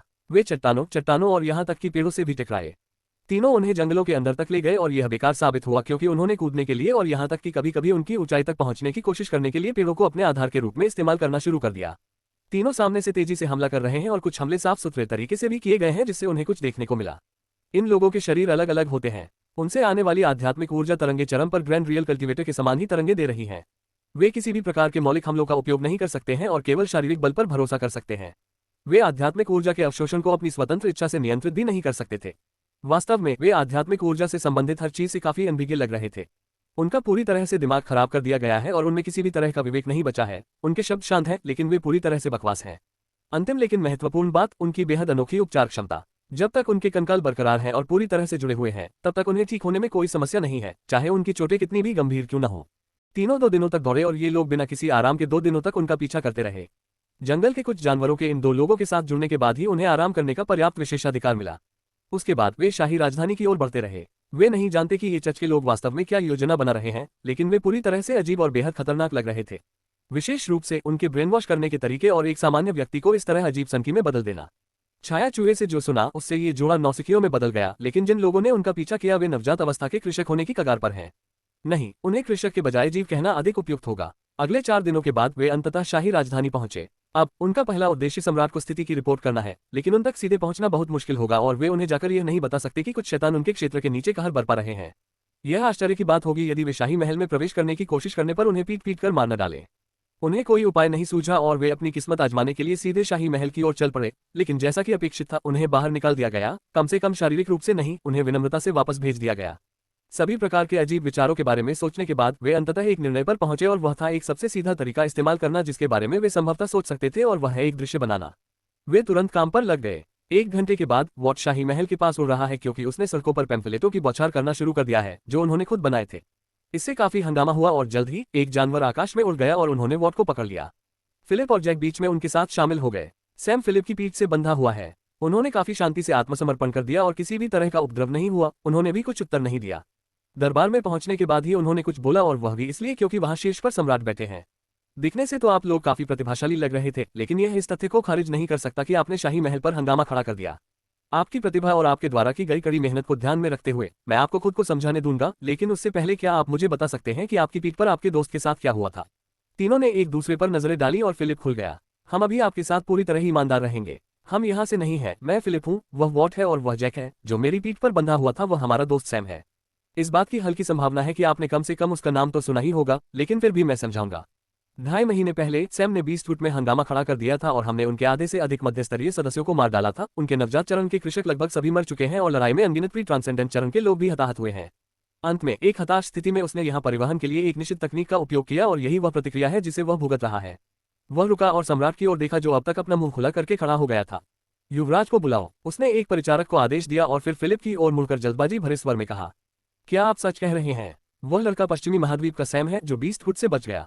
हाँ, वह नहीं जानता था कि क्या कहे। उसे उम्मीद नहीं थी कि वह किसी ऐसे व्यक्ति से मिल पाएगा जो इस समय पूरी तरह से प्रसिद्ध है। सिर्फ वही नहीं, पूरे ग्रह का हर सम्राट इस समय सैम को जानता था। उसका नाम इस तरह प्रचारित किया गया था। कुछ मिनटों के बाद एक युवक अंदर आया और उसने फिलिप, वॉट और जैक को देखा। वह फिलिप और जैक को देखकर चौंक गया जैसे उसने उन्हें पहले देखा था। उसने सैम की तरफ देखा जिसका सिर फिलिप के कंधे पर टिका हुआ था और वह अपनी जगह पर रुक गया और एक सेकंड के लिए गटक गया। वह चेहरा ऐसी चीज नहीं है जिसे वह इस जीवन में भूल पाएगा। उसके लिए सोते हुए वह चेहरा जिसके आधे हिस्से पर काला धब्बा लगा हुआ है, आतंक और भय का प्रतीक है। सम्राट जो पुष्टि के लिए अपने बेटे से पूछना चाहता था उसने अब और पूछने की जहमत नहीं उठाई। थोड़ी देर बाद वे कोर्ट में बैठकर अकेले में बातें करने लगे। कमरे में सैम के लिए एक बिस्तर भी तैयार किया गया था। पता चला कि यह बच्चा उसैन संप्रदाय का सदस्य है और वह उन मुख्य सदस्यों का भी हिस्सा है जो संसाधन प्रतियोगिता में आए थे। सबसे पहले वह चिंतित महसूस कर रहा था, लेकिन बाद में उसने ऐसा नहीं सोचा क्योंकि उसे याद आया कि संसाधन प्रतियोगिता में संप्रदाय प्रमुख भी उसे पहचानने में सक्षम नहीं था। इस आदमी के लिए यह एहसास करने का कोई रास्ता नहीं है कि वह कौन है। क्या मैं जान सकता हूं कि आप मुझसे क्या कहना चाहते थे? जो पर्चे आपने हवा में फेंके वे बेहद स्पष्ट हैं। क्या आपने चर्च ऑफ द गाइड के बारे में सुना है? फिलिप ने पूछा। सम्राट का चेहरा गंभीर हो गया। मैंने इस संगठन के बारे में सुना है। मुझे कल अपने एक स्काउट से भी खबर मिली कि वे एक पंथ के अलावा और कुछ नहीं है। मुझसे इस बारे में क्यों पूछ रहे हैं? तीनों को यह भी नहीं पता था कि उस पर क्या प्रतिक्रिया देनी है। सिर्फ एक पंथ? ऐसा लगता है जैसे आपका स्काउट भी चर्च का हिस्सा है। ऐसा कोई रास्ता नहीं है कि वे सिर्फ एक सामान्य पंथ हैं। उन्होंने कुछ अजीब गोलियों के साथ गैर कृषकों को कृषकों में परिवर्तित करना शुरू कर दिया। लोग रातों रात एक शक्तिशाली प्राणी में बदल जाएंगे। न केवल उन्हें ताकत मिलेगी बल्कि उनका ब्रेन वॉश भी किया जाएगा। इनाम लोगों का दिमाग धोने के अलावा उन्होंने अपने रहस्य को उजागर न करने के लिए युवा कृषकों की एक विस्तृत श्रृंखला को भी निशाना बनाया। हम सचमुच आपके ऑरेंज फ्लेम सिटी में उनसे बचकर यहाँ आए हैं। फिलिप ने पूरी स्थिति समझाई और सम्राट का चेहरा अत्यंत गंभीर हो गया। वह नहीं जानता कि स्काउट्स, ड्यूक्स और कई अन्य अधिकारियों का क्या हुआ जो पूरे देश में तैनात है, लेकिन ऐसा लगता है कि उसका नेटवर्क पूरी तरह से नष्ट हो गया है और उसे चचा जो कुछ भी मिला दिया गया है। वह नहीं जानता कि इस स्थिति पर कैसे प्रतिक्रिया देनी है या इसे कैसे निपटना है। वह बस ये सोचकर महल में रह रहा था कि सब कुछ बहुत अच्छा चल रहा है और उसे ये भी पता नहीं चला कि उसकी नाक के ठीक नीचे एक महान शक्ति विकसित हो रही है। उसे ऐसा लगा जैसे वह किसी सम्राट की विफलता है। रुको, भले ही वे सामान्य लोगों और मेरे कर्मचारियों के साथ वही कर सके जो वे करना चाहते थे, लेकिन 4 प्रमुख टावरों के बारे में क्या? ईमानदारी से हम नहीं जानते। ऐसा प्रतीत होता है कि वे टावरों को निशाना नहीं बना रहे थे। उन्हें वैसे भी टावरों की आवश्यकता हो सकती है, इसलिए हो सकता है कि उन्होंने उन्हें अकेला छोड़ दिया हो। और वैसे भी ऐसा कोई रास्ता नहीं है कि वे 4 प्रमुखों के साथ उपद्रव करेंगे। टावरों पर मध्य महाद्वीप से प्रभाव पड़ेगा। फिलिप ने फिर उत्तर दिया। कृपया एक क्षण के लिए यहाँ रुके, मैं अभी आता हूँ। बादशाह वहां से चला गया और अपने सभी मातहतों को आदेश देने लगा। अपने सभी खजाने खाली करो और उन्हें अपने पास जमा करो। शाही राजधानी के सभी लोगों को सचेत करो और शाही रक्षकों, शहर रक्षकों, ताज राजकुमार के निजी रक्षकों, हरम रक्षकों सहित सभी सैनिकों को आदेश दो कि सभी को तुरंत इकट्ठा होना चाहिए। इस पल सभी नागरिकों को शाही महल के मैदान में स्थानांतरित करें और शहर की सभी रक्षात्मक संरचनाओं को सक्रिय करने के लिए स्टैंड बाय पर रहना सुनिश्चित करें।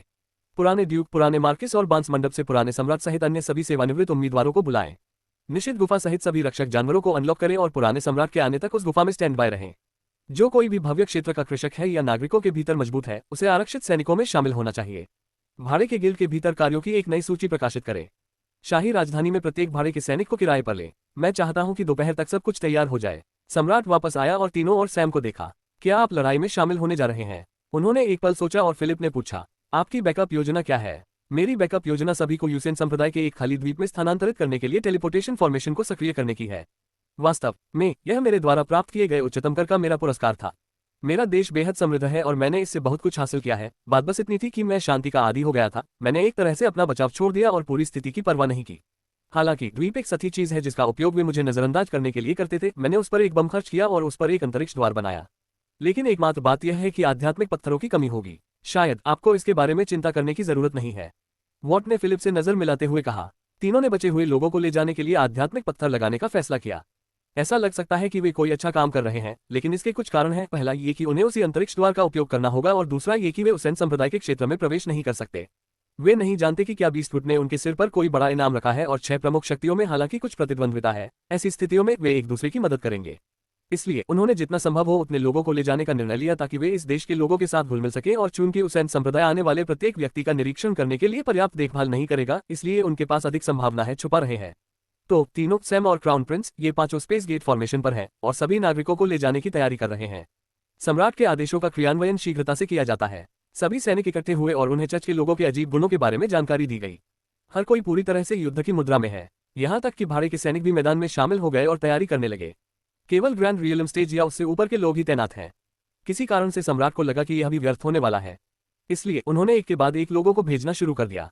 उन्होंने बचाव या जीत के विचार को पूरी तरह से खत्म कर दिया, क्योंकि तीनों ने जो समझाया उससे सम्राट को लगा कि पूरा देश पहले से ही चर्च के नियंत्रण में है। उनका राष्ट्र पश्चिमी महाद्वीप से छोटा है, लगभग 1/3, लेकिन फिर भी चर्च ने जिन लोगों को नियंत्रण में लिया होगा उनकी संख्या कम नहीं है। आपातकालीन सैनिक किसी भी तरह से उस पर नियंत्रण नहीं कर सकते हैं। तो ये सभी तैयारियां केवल एक ही चीज के लिए हैं, सभी लोगों को ले जाने के लिए पर्याप्त समय प्राप्त करना। 2 दिन बाद लगभग सभी नागरिकों को ले जाया गया, केवल सैनिक बचे थे और कुछ और नागरिक बचे थे। अगले 2 घंटे बाद वे सैनिकों को भी निकालना शुरू कर सके, लेकिन इस समय जमीन पर कुछ कंपन हो रहे हैं और उनके दिल इसकी प्रतिध्वनि से गूंज रहे हैं। सभी नागरिक अंतरिक्ष द्वार की ओर भागने लगे और यदि सैनिक मौजूद न होते तो सचमुच अराजकता हो जाती। सम्राट ने जिस बालकनी में वह था उसमें से देखा और वहीं रुक गया। शाही राजधानी की सड़कों पर भारी भीड़ है, सभी सफेद कपड़े पहने हुए हैं। सभी की आंखों में पूजा का भाव है, क्योंकि वे आगे चल रहे व्यक्ति के पीछे चल रहे थे। समूह में कई लोग सफेद मुखौटे पहने हुए हैं और सम्राट ने जो देखा उससे ऐसा लग रहा था कि वे सामान्य किसान हैं। केवल बिना मुखौटे वाले लोग एक अजीब सा माहौल पैदा कर रहे हैं। मुख्य व्यक्ति ने भी एक मुखौटा पहना हुआ है, लेकिन यह अन्य मुखौटा की तरह एक सफेद मुखौटा नहीं है। यह एक सुनहरा मुखौटा है जिस पर कुछ पैटर्न है। वह एक सामान्य कृषक भी है और ऐसा प्रतीत होता है कि वह एक उत्कृष्ट कृषक है। आगे बढ़ते समूह को देखकर सम्राट गंभीर हो गया। जब भीड़ महल से कुछ 100 मीटर दूर पहुंच गई तो सबसे आगे चलने वाला व्यक्ति जोर जोर से बोलने लगा, मैं पुजारी हूं जो गाइड की सेवा करता है। गाइड ही एकमात्र ऐसा व्यक्ति है जो हमें सत्य का मार्ग दिखा सकता है। मार्गदर्शक ही एकमात्र ऐसा व्यक्ति है जो हमें एक निष्पक्ष दुनिया की ओर ले जा सकता है। मार्गदर्शक ही एकमात्र ऐसा व्यक्ति है जो हमें एक न्यायपूर्ण दुनिया की ओर ले जा सकता है। मार्गदर्शक ही एकमात्र ऐसा व्यक्ति है जो हमें वास्तव में उदार दुनिया की ओर ले जा सकता है। मैं यहाँ मार्गदर्शक का प्रतिनिधित्व कर रहा हूँ और आपसे इस महान यात्रा में हमारे साथ शामिल होने के लिए कह रहा हूँ। बोलते हुए उसने अपने हाथ फैला दिए। उनकी आवाज राजसी है और उस पर कुछ दैवीय प्रभाव है। जैसे ही उन्होंने अपना छोटा सा भाषण खत्म किया, उनके पीछे खड़ी भीड़ जयकार करने लगी। जब महल में मौजूद लोगों ने ये सुना तो उन्होंने ढिलाई बरतने की हिम्मत नहीं की। जैसे ही अंतरिक्ष द्वार सक्रिय हुआ, उन्होंने स्पिरिट पत्थरों को लोड करने की प्रक्रिया तेज कर दी।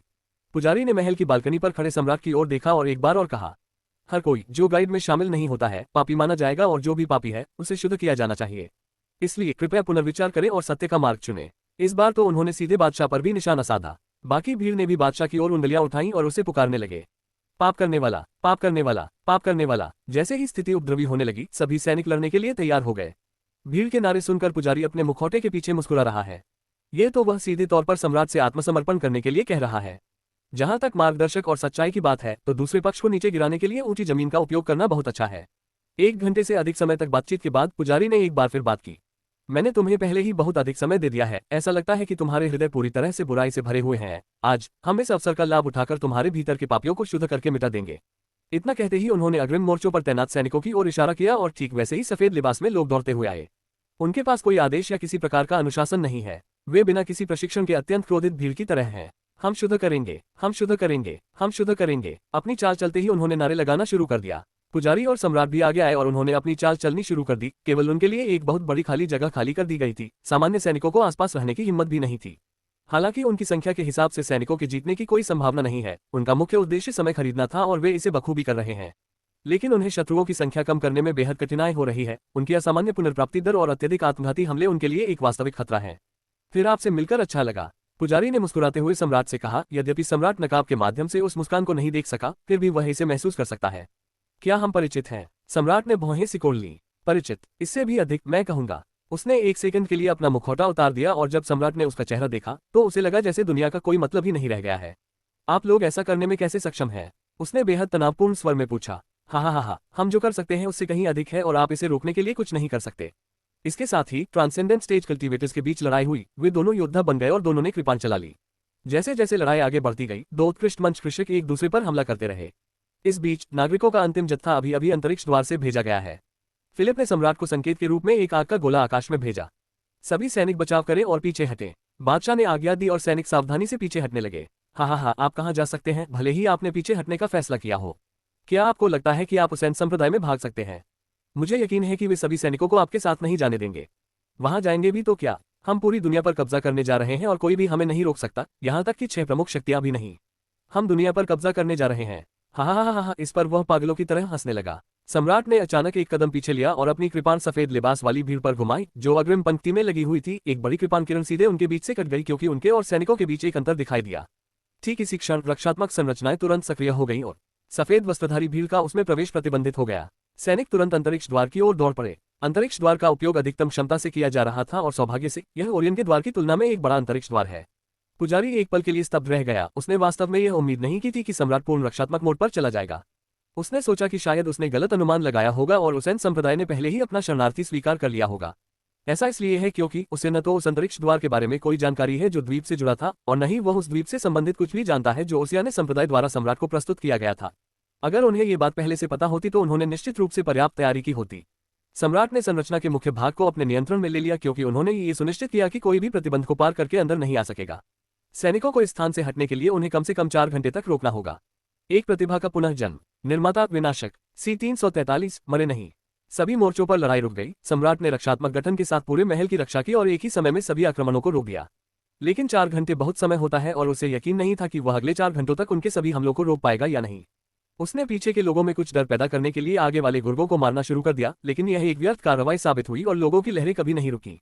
आधे घंटे से अधिक समय के बाद फॉर्मेशन पर पहली बार प्रहार हुआ। उसी समय सम्राट के पास से एक कृपाण किरण निकली और पुजारी की छाती में जा लगी। ऐसा प्रतीत होता है कि इस संरचना में आक्रमण का कार्य भी है और इसके आक्रमण और भी बढ़ गए हैं।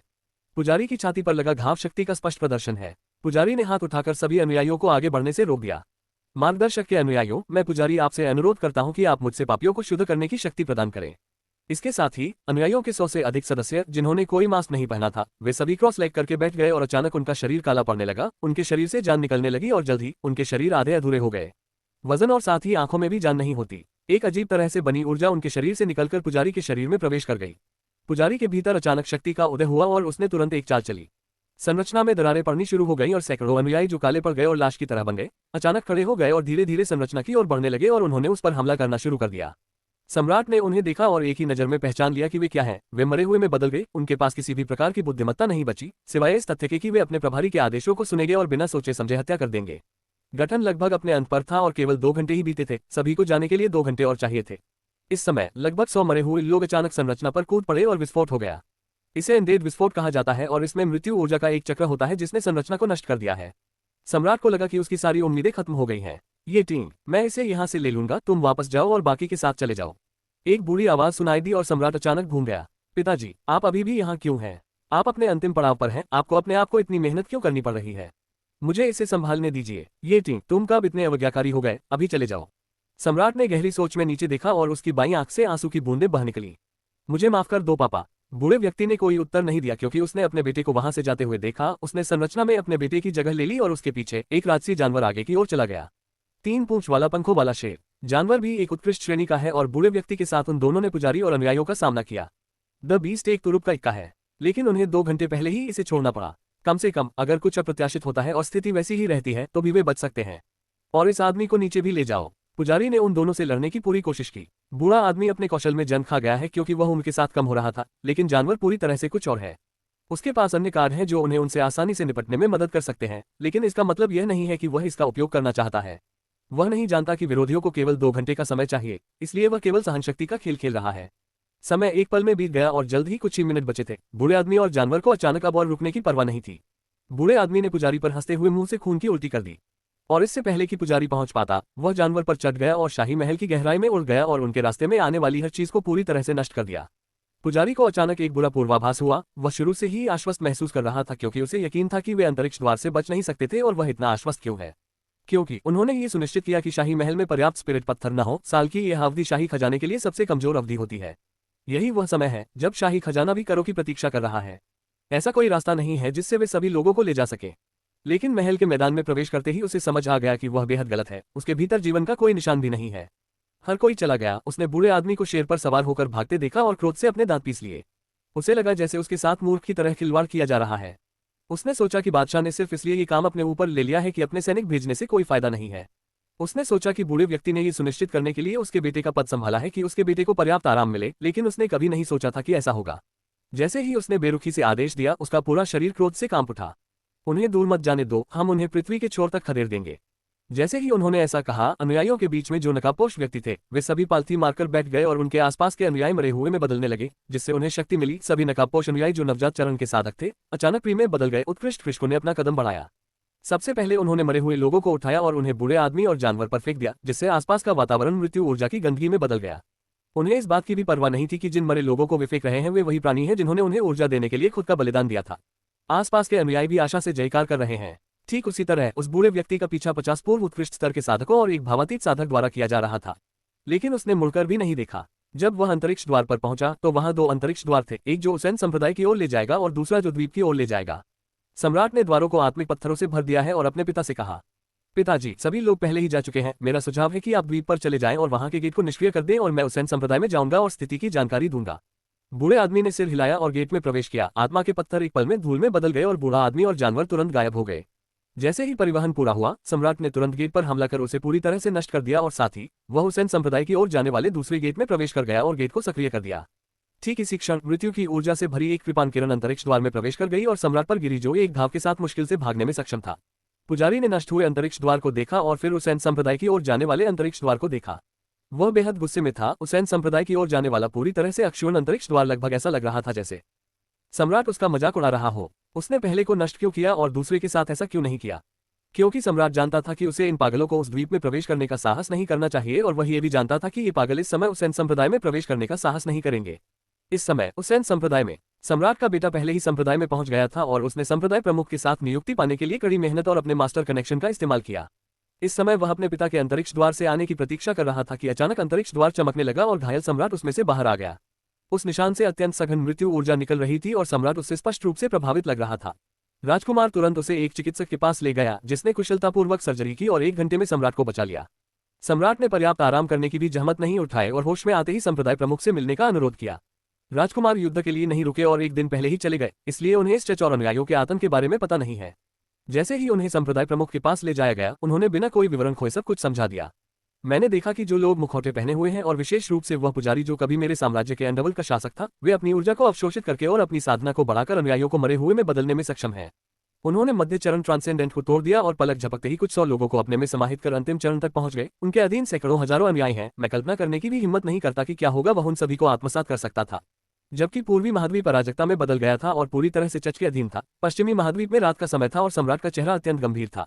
उन्होंने एक आपातकालीन अदालत की बैठक बुलाए और शाही अदालत के बाकी अधिकारियों और रईसों को पता चल गया कि वह कितने गंभीर थे। यहाँ तक कि 4 टावर प्रमुख और 4 पूर्व टावर प्रमुख भी हैं जो वर्तमान में सैम का नेटवर्क चला रहे हैं। उन्होंने सभी को महत्वपूर्ण बताया। आज रात मैंने आपको इसी समय फोन किया क्योंकि मुझे आप लोगों को एक अत्यंत महत्वपूर्ण बात बतानी है। लगभग 1 सप्ताह पहले हमें संचार नेटवर्क में एक विसंगति मिली। मुझे पूरा यकीन है कि सैम के सिटी हब ने भी इस पर ध्यान दिया होगा और हमने तकनीशियनों को भी भेजा था, लेकिन तब से उनकी ओर से कोई प्रतिक्रिया नहीं आई है। मैंने मामले की जांच के लिए सेना भेजी और मुझे जो खबर मिली वह बेहद गंभीर है। कुछ अजीब लोग हैं जो खुद को चच का अनुयायी होने का दावा कर रहे हैं और सामान्य लोगों को जबरदस्ती कृषक बना रहे हैं। एक आम आदमी रातों रात नौसिखिया बन गया और तब से उनकी ताकत की वृद्धि दर बहुत अधिक है। उन्होंने 21 गांवों को बदल दिया और हर गांव में जो भी प्रत्यक्षदर्शी था उसकी याददाश्त छीन ली गई और बाकी को बलपूर्वक अपने वश में कर लिया गया। उनके लक्षित आयु समूह 15 वर्ष से 45 वर्ष के बीच के सामान्य पुरुष हैं। मेरे द्वारा भेजे गए सैनिकों ने उन्हें रंगे हाथों पकड़ लिया और उनके आक्रमण को बलपूर्वक रोक दिया। उन्होंने 21 सिरों को पकड़ लिया और आज शाम उन्हें इंपीरियल पैलेस में वापस ले आए। वह रुके और अदालत की प्रतिक्रिया जानने के लिए इधर उधर देखने लगे और ऐसा लगा जैसे उन्हें वास्तव में पूरा ध्यान मिला हो।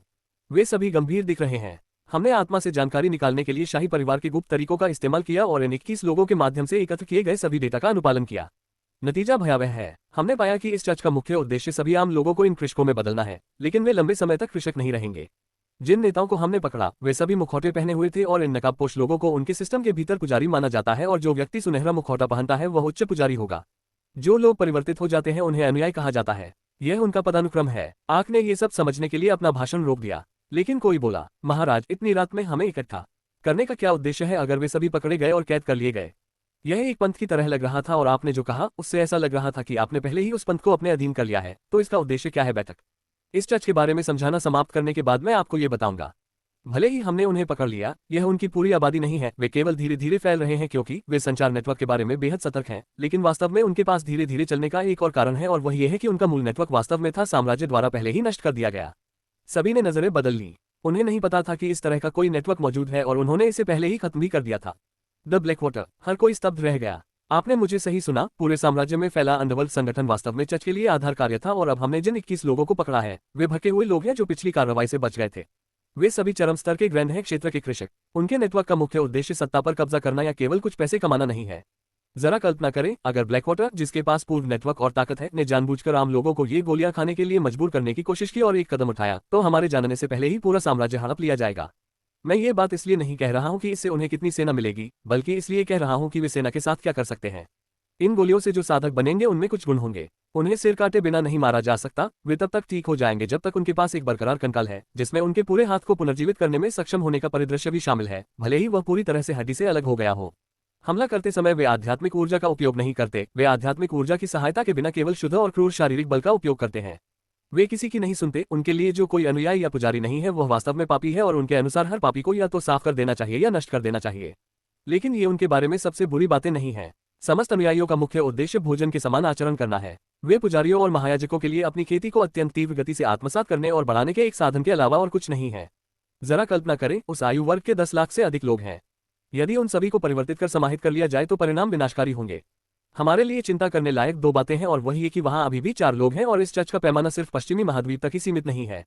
जानकारी से हमें पता चला कि ब्लैकवाटर पूरी दुनिया में अन्य 3 अंडरवर्ल्ड नेटवर्क के साथ मिलकर गठित एक संगठन से संबंधित है और वे सभी ऐसा ही कर रहे हैं। हमारे लिए सौभाग्य की बात है कि ब्लैकवाटर पर कार्रवाई की गई, लेकिन अन्य देश इतने भाग्यशाली नहीं है। इसलिए मेरे लिए यह मानने का एक कारण है कि अन्य देशों के भीतर पहले से ही युद्ध हो रहे हैं। लेकिन एक बात पर हम निश्चित नहीं है कि उनकी एक याद से ऐसा लगता है कि संगठन का कोई और बॉस है। वे इस बारे में निश्चित नहीं है। यदि वास्तव में कोई दूसरा बॉस है और कोई उन्हें ये सब करने के लिए नियंत्रित कर रहा है, तो उन्हें रोकना हमारी सबसे कम चिंता होगी। हमें ये पता लगाना होगा कि बॉस कौन है और उसके कार्यों को पूरी तरह से रोकने का एक तरीका खोजना होगा। अगर किसी भी तरह का बैकअप प्लान होता तो हम बर्बाद हो जाते। अपना भाषण खत्म करने के बाद वह चुप रहे। भीड़ भी चुप थी और धीरे धीरे जानकारी पचा रही थी। ये बहुत ज्यादा है। वे वास्तव में भाग्यशाली महसूस कर रहे हैं कि ब्लैकवाटर चला गया है और नेटवर्क की उपस्थिति भी चर्च के लिए एक बड़ी बाधा थी। उनमें से किसी ने एक पल के लिए भी नहीं सोचा कि सम्राट बकवास कर रहा है। इसका कारण ये था कि आग ने केवल उन लोगों को आमंत्रित किया था जो बकवास को गंभीरता से लेते हैं। किसी भी प्रकार की गंभीर स्थिति में हमेशा दंभपूर्ण पात्र होंगे, इसलिए उन्होंने उनकी उपस्थिति से पूरी तरह से बचने का फैसला किया।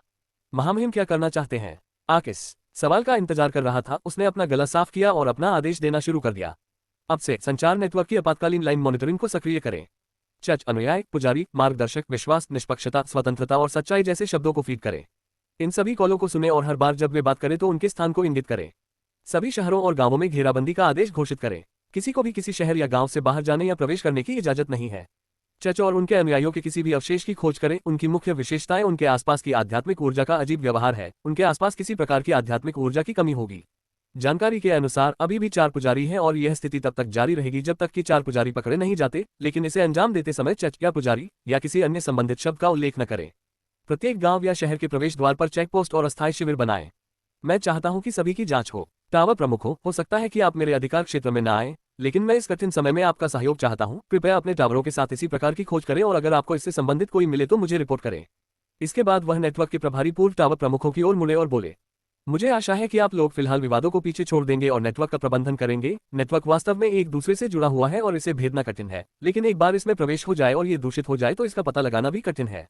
इसलिए मैं आपसे नेटवर्क पर नजर डालने और यह पता लगाने के लिए कहता हूं कि क्या कोई इसमें शामिल है। मैं कल सुबह सबसे पहले वज्र देवता के मंदिर के लिए रवाना होऊंगा और मैं इस स्थिति के बारे में वज्र देवता मंदिर के प्रमुख से बात करूंगा और देखूंगा कि क्या वह इस पर प्रतिक्रिया देंगे। मैं बस आशा करता हूं कि वह इस पर विश्वास कर सके और इस संबंध में कार्रवाई कर सके। यदि वह ऐसा नहीं करता है और यह एक वैश्विक संकट में बदल जाता है तो हमें अपने साम्राज्य के लोगों के लिए एक सुरक्षित स्थान बनाने का रास्ता खोजना होगा। इसलिए हमारी प्राथमिकता हमारे साम्राज्य के भीतर चर्च के निशानों को खत्म करना है और अगला आवश्यक सुरक्षा उपाय बनाना होगा। आक ने वे सभी निर्देश दिए जो दिए जाने चाहिए और बाकी लोगों को विदा करने के बाद अदालत से चले गए। वह वापस एक कमरे में चला गया जहां विकर्स इंतजार कर रहा है। जब आग बैठ गया तो विकर्स ने पूछा, क्या इतना हंगामा मचाना वाकई जरूरी है? आपने पहले ही कहा था कि आपने उनमें से 21 को पकड़ लिया है, तो बाकी 4 क्या कर सकते हैं? आपने पहले ही बहुमत को रोक दिया है। मुझे लगता है कि आप थोड़ा ज्यादा प्रतिक्रिया कर रहे हैं। भले ही बाकी सभी को पकड़ लिया जाए, राष्ट्रों ने इसकी पहचान नहीं की और वास्तव में युद्ध शुरू हो गया। सभी के पश्चिमी महाद्वीप पर आक्रमण करने की संभावना बहुत कम है। यदि वे हमारे महाद्वीप का दौरा करना चाहते हैं तो उन्हें 6 प्रमुख शक्तियों को पार करना होगा, क्योंकि वहां कोई अंतरिक्ष द्वार नहीं है जो 4 महाद्वीपों और साम्राज्यों को सीधे जोड़ता हो। आग कुछ देर चुप रहा और बोला, मैं ये सब जानता हूं, लेकिन मुझे इसके बारे में एक बुरा पूर्वाभास महसूस होता है। यदि किसी भी तरह से उनका छिपा हुआ बॉस इतना शक्तिशाली है कि वह एक तरफा अंतरिक्ष द्वार पर अपना हाथ जमा सकता है, तो आप जानते हैं कि क्या होगा। यदि मुझे प्राप्त सारी जानकारी सत्य है और वे 4 लोग जिन्हें मैंने अभी तक नहीं पकड़ा है गुप्त रूप से अधिक अनुयायी बना सकते हैं, तो वे स्वयं ट्रांसेंडेंट स्टेज कल्टिवेटर में बदल सकते हैं। बेशक संभावना वास्तव में कम है, लेकिन इसका मतलब यह नहीं है कि कोई संभावना ही नहीं है। ठीक है, तुम अपना काम करो। तुम मुझसे क्या करवाना चाहते हो? मैं चाहता हूं कि आप अभी शाही राजधानी में ही रहें। मैं कल सुबह वज्र देवता मंदिर के लिए रवाना होऊंगा। मेरे 2 लक्ष्य हैं, उनमें से एक मंदिर प्रमुख से मिलना और स्थिति को समझाना है और दूसरा सैम के बारे में जानकारी प्राप्त करना है। मेरा मानना है कि वह कुछ सुरक्षा उपाय बनाने का रास्ता खोज सकते हैं। कुछ और बातें करने के बाद दोनों कमरे से बाहर चले गए। अगली सुबह आग सबसे पहले मोरिया के कमरे में गया, जो इस समय संभावित उम्मीदवारों की सूची देख रहा है। वह यहाँ आने के बाद से वही काम कर रहा है और उसने इस प्रक्रिया को कई बार दोहराया है, लेकिन ऐसा लगता है कि उसे ऐसा करने में कोई बोरियत या अनुत्पादक महसूस नहीं होता है। मोरिया, मैं मंदिर प्रमुख से मिलने का समय चाहता हूँ। कमरे में प्रवेश करते ही वह सीधे मुद्दे पर आ गया। आप मुझसे क्यों पूछ रहे हैं? एक सम्राट के रूप में आप हर साल एक बार अपॉइंटमेंट ले सकते हैं और जहां तक मुझे पता है आपने इस साल अपने मौके का उपयोग नहीं किया है। मुझे ये पता है, लेकिन मंदिर प्रमुख से मिलने में मुझे कम से कम 1 सप्ताह लगेगा। मेरे पास इतना समय नहीं है। क्या आप मुझे बता सकते हैं कि समस्या क्या है? मैं देखूंगा कि अगर समस्या सचमुच गंभीर है तो मैं क्या कर सकता हूँ। फिर आक मोरिया को सब कुछ समझाता रहा, जो ये सुनने के बाद गंभीर हो गया। आप जानते हैं कि अगर आप झूठ बोलेंगे तो आपको गंभीर परिणाम भुगतने होंगे, ठीक है? यह कोई मजाक करने वाली बात नहीं है। बेहतर होगा कि आप मंदिर प्रमुख को ये जानकारी देने से पहले 3 बार इसकी पुष्टि कर लें। वास्तव में मैंने पर्याप्त सबूत तैयार किए हैं। मैंने उनमें से एक को जीवित छोड़ दिया और अभी तक उसकी आत्मा नहीं निकाली है। मुझे लगता है कि वज्र देवता मंदिर में निश्चित रूप से कोई होगा जो उसकी यादों को देख सकता है। इसलिए मैं चाहता हूं कि आप लोग इसकी पुष्टि करें, यह आप ही हैं। इसके अलावा ऐसी गोलियां भी हैं जो वे लाए थे और कोई कुछ जानकारी प्राप्त करने के लिए कुछ अनुयायियों को भी लाया था। मैं उन सभी को वज्र देवता मंदिर में लाऊंगा और आप इसकी पुष्टि करने के बाद ही कोई कार्रवाई कर सकते हैं। इसके बाद वे दोनों वहां से चले गए और अंतरिक्ष द्वार में प्रवेश कर वज्र देवता के मंदिर की ओर प्रस्थान कर गए। मोरिया आग को अपने साथ ले आए क्योंकि वे स्पेस गेट द्वीप में एक अन्य स्पेस गेट में प्रवेश कर गए और सीधे मंदिर के मुख्य क्षेत्र में चले गए, जहां मंदिर प्रमुख रहता है। जब वह सीधे मंदिर प्रमुख के निजी कमरे में चला गया तो किसी ने उसे नहीं रोका। आग दरवाजे के बाहर इंतजार कर रहा था कि मोरिया उसे बुलाए। जहां तक उन कैदियों की बात है जिन्हें वे अपने साथ लाए थे, उन्हें मुख्य क्षेत्र में जाने की अनुमति नहीं है और उन्हें स्पेस गेट द्वीप के भीतर बंदी बनाकर रखा जा रहा है। आधे घंटे के बाद आग को प्रवेश दिया गया और वह मंदिर प्रमुख से मिलने में सक्षम हुआ। उन्होंने हर विवरण समझाया और मंदिर प्रमुख गहरे विचार में चले गए। आपने उनसे जो गोलियां एकत्र की थी वे कहाँ हैं? आग ने कुछ गोली की बोतलें दी। मंदिर प्रमुख ने गोलियों पर नजर डाली और उन्हें सूंघा। उसके बाद उसने भौहें सिकोड़ ली जैसे उसे किसी घृणित चीज की गंध आ गई हो। उसने मोरिया को गोलियां देते हुए कहा, कुछ को हमारे व्यक्तिगत गोली रिफाइनरी अनुभाग में भेजे और कुछ को फार्मास्यूटिकल टावर को भेजे। उन दोनों से गोलियों की सामग्री का विश्लेषण करने के लिए कहें। मुझे जल्द से जल्द परिणाम चाहिए। वह फिर आग की ओर मुड़ा और कहा, हम आपके द्वारा लाए गए बंदियों को अपने कब्जे में ले लेंगे। आप अभी वापस जा सकते हैं और अपनी तैयारी कर सकते हैं। अगर हमें इस स्थिति के बारे में कुछ और पता चलेगा तो मैं किसी को सूचित करने के लिए भेजूंगा। धन्यवाद महोदय। आग उन शब्दों के साथ चला गया। उन्हें पूछताछ के लिए बंदियों को भेजे और अनुयायियों के शरीर की जांच करें। वे हर विवरण प्राप्त करने का प्रयास करें जो वे संभवतः प्राप्त कर सकते हैं। इससे कोई फर्क नहीं पड़ता कि यह कितना मिनट है, आपको वह जानकारी प्राप्त करनी होगी। बैठक के लिए बड़े बुजुर्गों को निमंत्रण भेजें। हमें इस बारे में बात करनी होगी और देखना होगा कि क्या अन्य 2 देशों में भी ऐसी ही स्थिति है। मंदिर प्रमुख ने मोरिया को यह आदेश दिया और गहरे विचार में पड़ गया। मोरिया ने छोड़ दिया और प्रत्येक आदेश का पालन किया। आधे दिन के बाद सारे नतीजे सामने आ गए। अनुयायियों से पहले पूछताछ की गई और ऐसा लगा कि उनमें कोई सामान्य ज्ञान नहीं है। इससे कोई फर्क नहीं पड़ता कि उन्होंने क्या प्रश्न पूछे, एक भी सामान्य प्रतिक्रिया नहीं हुई। वे बस यही बात करते हैं कि चच का अनुयायी होना ही एकमात्र सत्य है और चच ही एकमात्र ऐसी चीज है जो उन्हें निष्पक्षता प्रदान करती है। उनमें से कुछ को अपना नाम भी याद नहीं है। उनके शरीर की स्थिति भी अजीब है। उन्हें कोई आध्यात्मिक केंद्र नहीं मिल सका, लेकिन मांसपेशी, फाइबर, त्वचा और हड्डियां सभी आध्यात्मिक ऊर्जा को अवशोषित करने की कोशिश कर रहे हैं और वे बेहद घने हो गए हैं। प्रक्रिया अभी भी जारी है और एक जीवन शक्ति है जो परिवेश से उनके सिस्टम के भीतर लगातार जमा हो रही है। इसके बाद आखिरकार उन्होंने आत्मा से यादें निकालने की कोशिश की और जो नतीजे मिले उससे वे हैरान रह गए। ऐसा लगता है कि उनकी अधिकांश यादें पूरी तरह से खत्म हो चुकी हैं। उनके द्वारा निकाले गए अनुयायियों में से एक की उम्र 40 साल है और उसकी सभी यादें चच में शामिल होने से पहले के पिछले कुछ दिनों की यादें हैं। जिन कुछ दिनों में वह सामान्य थे, उन कुछ दिनों की दिनचर्या को छोड़कर उनकी एक भी सामान्य स्मृति नहीं है। उनके बचपन, किशोरावस्था और जवानी से जुड़ी सारी यादें खत्म हो चुकी थीं और उनकी जगह बस एक ही चीज थी जो उनके दिमाग में भरी हुई थी, चच। वे हर समय केवल चच और पादरी के बारे में ही सोचते रहते हैं। बाकी फॉलोअर्स के साथ भी यही हुआ। पुजारी की स्मृतियां उनके देखने के लिए स्पष्ट हैं और वे पुष्टि कर सकते हैं कि आग ने पूरी बात के बारे में क्या कहा है। जहां तक गोलियों का सवाल है, वहां परिणाम सकारात्मक नहीं है। उन्हें रचना पर कुछ नतीजे मिले और मंदिर और टावर के गोली रिफाइनर दोनों को 3 अज्ञात घटकों को छोड़कर गोली के लगभग सभी घटक मिले जिन्हें वे पहचानना नहीं जानते क्योंकि वे बाकी अवयवों में घुले हुए हैं। इन सभी परिणामों को प्राप्त करने के बाद मंदिर प्रमुख और 2 बड़े बुजुर्गों दोनों ने एक बैठक की और उन पर ध्यान से विचार कर रहे हैं। हमें जो जानकारी मिली उससे आग द्वारा कही गई सभी बातें सच लगती हैं, लेकिन हमें स्थिति के बारे में क्या करना चाहिए और हमें कैसे आगे बढ़ना चाहिए? पहले बड़े बुजुर्ग ने मंदिर प्रमुख से पूछा। मुझे लगता है कि हमें पहले ये सत्यापित करना होगा कि क्या ये वास्तव में बाकी देशों में हो रहा है, क्योंकि हम दूसरों के अधिकार क्षेत्र वाले देशों को सत्यापित नहीं कर सकते हैं। हम केवल उन 2 देशों में सत्यापित कर सकते हैं जो हमारे अधिकार क्षेत्र में हैं। आप दोनों किसी भी परिस्थिति में प्रत्येक देश का दौरा करेंगे। हालांकि यह विश्वास करना कठिन है कि एक ट्रांसेंडेंट को ऐसे ही बनाया जाएगा, ये खेद से बेहतर सुरक्षित है। आपके लौटने के बाद हम देखेंगे कि क्या हमें आगे बढ़ना चाहिए और बाकी प्रमुख शक्तियों से यह पुष्टि करने के लिए कहेंगे कि क्या यह उनके लिए भी समान है या नहीं। इसके साथ ही बैठक समाप्त हो गई। इस बीच उसैन संप्रदाय के भीतर पूर्वी महाद्वीप के सम्राट द्वारा स्थिति स्पष्ट करने के बाद संप्रदाय के ऊपरी क्षेत्रों के भीतर एक अत्यधिक बहस चल रही है। उनमें से कुछ ने सम्राट ने जो कुछ भी कहा उस पर विश्वास नहीं किया और महसूस किया कि यह अप्रत्यक्ष रूप से सिंहासन पर कब्जा करने के प्रयास में किया गया तख्तापलट हो सकता है। जहां तक मरे हुओं और उसमें परिवर्तित होने वाले अनुयायियों का प्रश्न है, वे सभी इस बात पर चर्चा करते रहे कि ऐसा होना कैसे असंभव है और अपनी व्याख्या के लिए उदाहरण और कारण देते रहे। पूरे कमरे में सम्राट के अलावा केवल 2 लोग ही इतने शांत थे कि सीधे सोच सके और यहाँ तक कि सम्राट ने जो कहा वह सच है, इस पर विश्वास करने के लिए विचार करने का मौका भी दिया। मैं स्थिति को देखने के लिए एक बड़े बुजुर्ग को भेजूंगा और यदि आपने जो कहा वह सच निकला तो मैं बाकी प्रमुख शक्तियों से संपर्क करूंगा और यदि ऐसा नहीं हुआ तो आपको परिणाम भुगतने के लिए तैयार रहना चाहिए। धन्यवाद महोदय। उस दिन 3 अलग अलग साम्राज्यों की स्थिति की जांच करने और यह समझने के लिए कि वास्तव में क्या चल रहा है 6 प्रमुख शक्तियों में से 2 में से 3 घात क्षेत्र के कृषक चले गए। वज्र देवता मंदिर के पहले भव्य बुजुर्ग वह अंतरिक्ष द्वार में पहले साम्राज्य में गए और जैसे ही उन्होंने प्रवेश किया विनाश का एक भयानक दृश्य उनका स्वागत किया। पूरे शाही महल के मैदान में कुछ भी साबुत नहीं बचा है। अंतरिक्ष द्वार के पास कोई नहीं है, इसलिए उनमें से किसी ने भी महल में इस बूढ़े व्यक्ति की अचानक उपस्थिति पर ध्यान नहीं दिया। लेकिन बूढ़ा व्यक्ति अपनी नग्न आंखों से पूरे महल के मैदान का लगभग आधा हिस्सा देख सकता है। सफेद वस्त्र पहने लोग महल की दीवारों के मलबे के नीचे मलबे और शवों को साफ कर रहे हैं। इसके अलावा उन्होंने कुछ लोगों के झुंड के निशान भी देखे जिन्हें बंधक बनाकर महल के मैदान से बाहर ले जाया जा रहा था। ओल्डमैन ने चुपचाप उनका पीछा करते हुए अपनी आभा छुपा ली। वह नहीं जानता कि ये लोग कौन हैं, लेकिन जब सफेदपोश लोगों ने उन्हें बाहर फेंक दिया तो उसने ऐसा कुछ सुना। चर्च ऑफ गाइड के हम आत्मसमर्पण करने वालों को नहीं मारेंगे। आज से आप राजघराने के सदस्य नहीं हैं। आपको सामान्य लोगों की तरह रहना होगा। ये निष्पक्षता और न्याय को समझना है। चर्च के मार्गदर्शन में सभी आप में से प्रत्येक को अपने लक्ष्य में मार्गदर्शक की सेवा करने के एकमात्र लक्ष्य के साथ समान रूप से जीना होगा। पहले बड़े बुजुर्ग को अपनी क्षमताओं से किसी को सचेत किए बिना चुपचाप बाहर निकलने में कोई समस्या नहीं थी। कुछ ही घंटों में वह पूरी शाही राजधानी में घूम गया। कई लोग जो पहले पकड़े गए प्रतीत होते थे उन्हें सड़कों पर छोड़ दिया गया। कुछ युद्ध के संकेत हैं और कुछ स्थानों पर मौत की ऊर्जा को उग्र होते देखा जा सकता है। बंदी बनाए गए सभी किसान हैं और ऐसा लगता है कि उनके घर भी वापस कर दिए गए हैं। ऐसा लगभग लग रहा था कि वे बिना किसी बंधन के फिर से सामान्य नागरिक बनने जा रहे हैं। इस दौरान उनकी नजर उन अनुयायियों और पुजारियों पर पड़ी जो मुखौटे पहने हुए थे। अनुयायियों का व्यवहार आग द्वारा उनके पास लाए गए बंदियों से बिल्कुल मेल खाता था। स्थिति भी उसके कहे से मेल खाती है और वह कुछ मरे हुए प्राणियों को कुछ छोटे मोटे काम करते हुए भी देख सकता है। ये सब कंफर्म करने के बाद उन्होंने ये जगह छोड़ने का फैसला किया।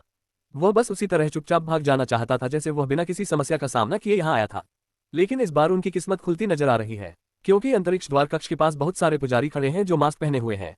ऐसा लग रहा था मानो उन्होंने किसी को पकड़ लिया हो। उसने स्थिति को देखते हुए अपनी आभा पूरी तरह से छिपा ली और एक दीवार के पीछे छिप गया। उसने पकड़े गए व्यक्ति को पहचान लिया। ऐसा इस देश के सम्राट को लग रहा था। बड़े बुजुर्ग को उम्मीद थी कि यह व्यक्ति अब तक मर चुका होगा, लेकिन ऐसा लग रहा था कि वह अभी भी जीवित है। ये सम्राट केवल प्री ट्रांसेंडेंट के शिखर पर है और वह 4 पुजारियों से घिरा हुआ है जो सभी प्री ट्रांसेंडेंट चरण के साधक हैं और इसके आभास से और भी बहुत कुछ आ रहा है। आधे घंटे से ज्यादा समय के बाद वह अभी भी खड़ा है। वहां 30 से अधिक पूर्व उत्कृष्ट पुजारी खड़े हैं। वहां एक व्यक्ति है जिसने सुनहरा मुखौटा पहना है जिसे अन्यथा उच्च पुजारी के रूप में जाना जाता है। वह भी बाहर आया और सम्राट के सामने खड़ा हो गया। आप अभी भी जीवित हैं केवल इसलिए ताकि मैं सार्वजनिक निष्पादन में एक उदाहरण के रूप में उपयोग कर सकूं और हमारे नए विषयों में भय ला सकूं जो आपके पूर्व विषय थे। आपके लिए नहीं कि आप वज्र देवता के मंदिर में भागने की कोशिश करें और हमें मार डालें। आज्ञाकारी बनो और तुम शांति से फांसी में मर सकते हो, अन्यथा मैं तुम्हें यातना देकर मौत के घाट उतारने के लिए मजबूर हो जाऊंगा। आपने जो कुछ भी देखा है उससे आपको अच्छी तरह से पता होना चाहिए कि मैं वास्तव में क्या करने में सक्षम हूं। जब पहले बड़े बुजुर्ग ने ये शब्द सुने तो वह बेहद उत्सुक हो गया। वह एक पल के लिए गहरे सोच में पड़ गया और एक निर्णय पर पहुंचा। महायाजक निश्चित रूप से उत्कृष्ट है और वह शुरुआती चरण में लग रहा था, इसलिए वह अपनी योजनाओं को क्रियान्वित करने में काफी आश्वस्त था। ऐसे ही वह अपनी छुपी हुई जगह से बाहर आया और कार्रवाई की। वह अचानक प्रकट हो गया और समूह को आश्चर्य व्यक्त करने का मौका भी नहीं दिया। उसने तुरंत हवा में कुछ मुक्के मारे और आध्यात्मिक ऊर्जा से बनी मुट्ठी की छवियां सम्राट को घेरने वाले कई पूर्व उत्कृष्ट चरण के साधकों के बीच में घुस गईं। महायाजक जो जाने वाला था पीछे मुड़ा और तुरंत चौंक गया। उसने बड़े बुजुर्ग की जबरदस्त शक्ति को महसूस किया और तुरंत बिना पीछे मुड़े भागने का फैसला किया। और उस प्रक्रिया में उसने पुजारियों से ऊर्जा को अवशोषित करना शुरू कर दिया और इस अतिरिक्त शक्ति से बूढ़े व्यक्ति पर हमला कर दिया। बूढ़ा व्यक्ति हमलों से बच गया लेकिन उस व्यक्ति का पीछा करने में असमर्थ था क्योंकि उसने सम्राट की रक्षा करने का फैसला किया था। वह उससे अधिक जानकारी चाहता था, इसलिए वह उससे छुटकारा नहीं पा सका। लेकिन समस्या खत्म नहीं हुई है। कुछ पूर्व उत्कृष्ट पुजारी जो उस महायाजक द्वारा अवशोषित कर लिए गए हैं मरे नहीं हैं और विस्फोट करने के लिए तैयार हैं। बड़े बुजुर्ग का चेहरा गंभीर हो गया और उसने सम्राट को घसीटने का फैसला किया और स्पेस गेट रूम में कूद गया। उसकी हरकतें बेहद तेज हैं क्योंकि उसने ये सुनिश्चित किया कि जितने भी स्पिरिट पत्थर वह अंतरिक्ष द्वार के अंदर फेंक सकता है फेंक देगा और गायब हो गया। उसे बेहद भाग्यशाली महसूस करना चाहिए क्योंकि कम से कम 10 प्री ट्रांसेंडेंट चरण के मरे हुए प्राणियों का एक विस्फोट हुआ है, जिससे बचाव के लिए कम से कम उसके हाथ या पैर की कीमत चुकानी पड़ेगी। भाग्य के संयोग से वह सुरक्षित रूप से सम्राट के साथ वज्र देवता के मंदिर के लिए रवाना हो गया। उन्होंने मंदिर प्रमुख को स्थिति की सूचना दी और उन्हें सम्राट के शब्दों से उस राष्ट्र की स्थिति का सार मिला, जो प्रत्यक्ष गवाह है और निष्पादन का विषय भी है।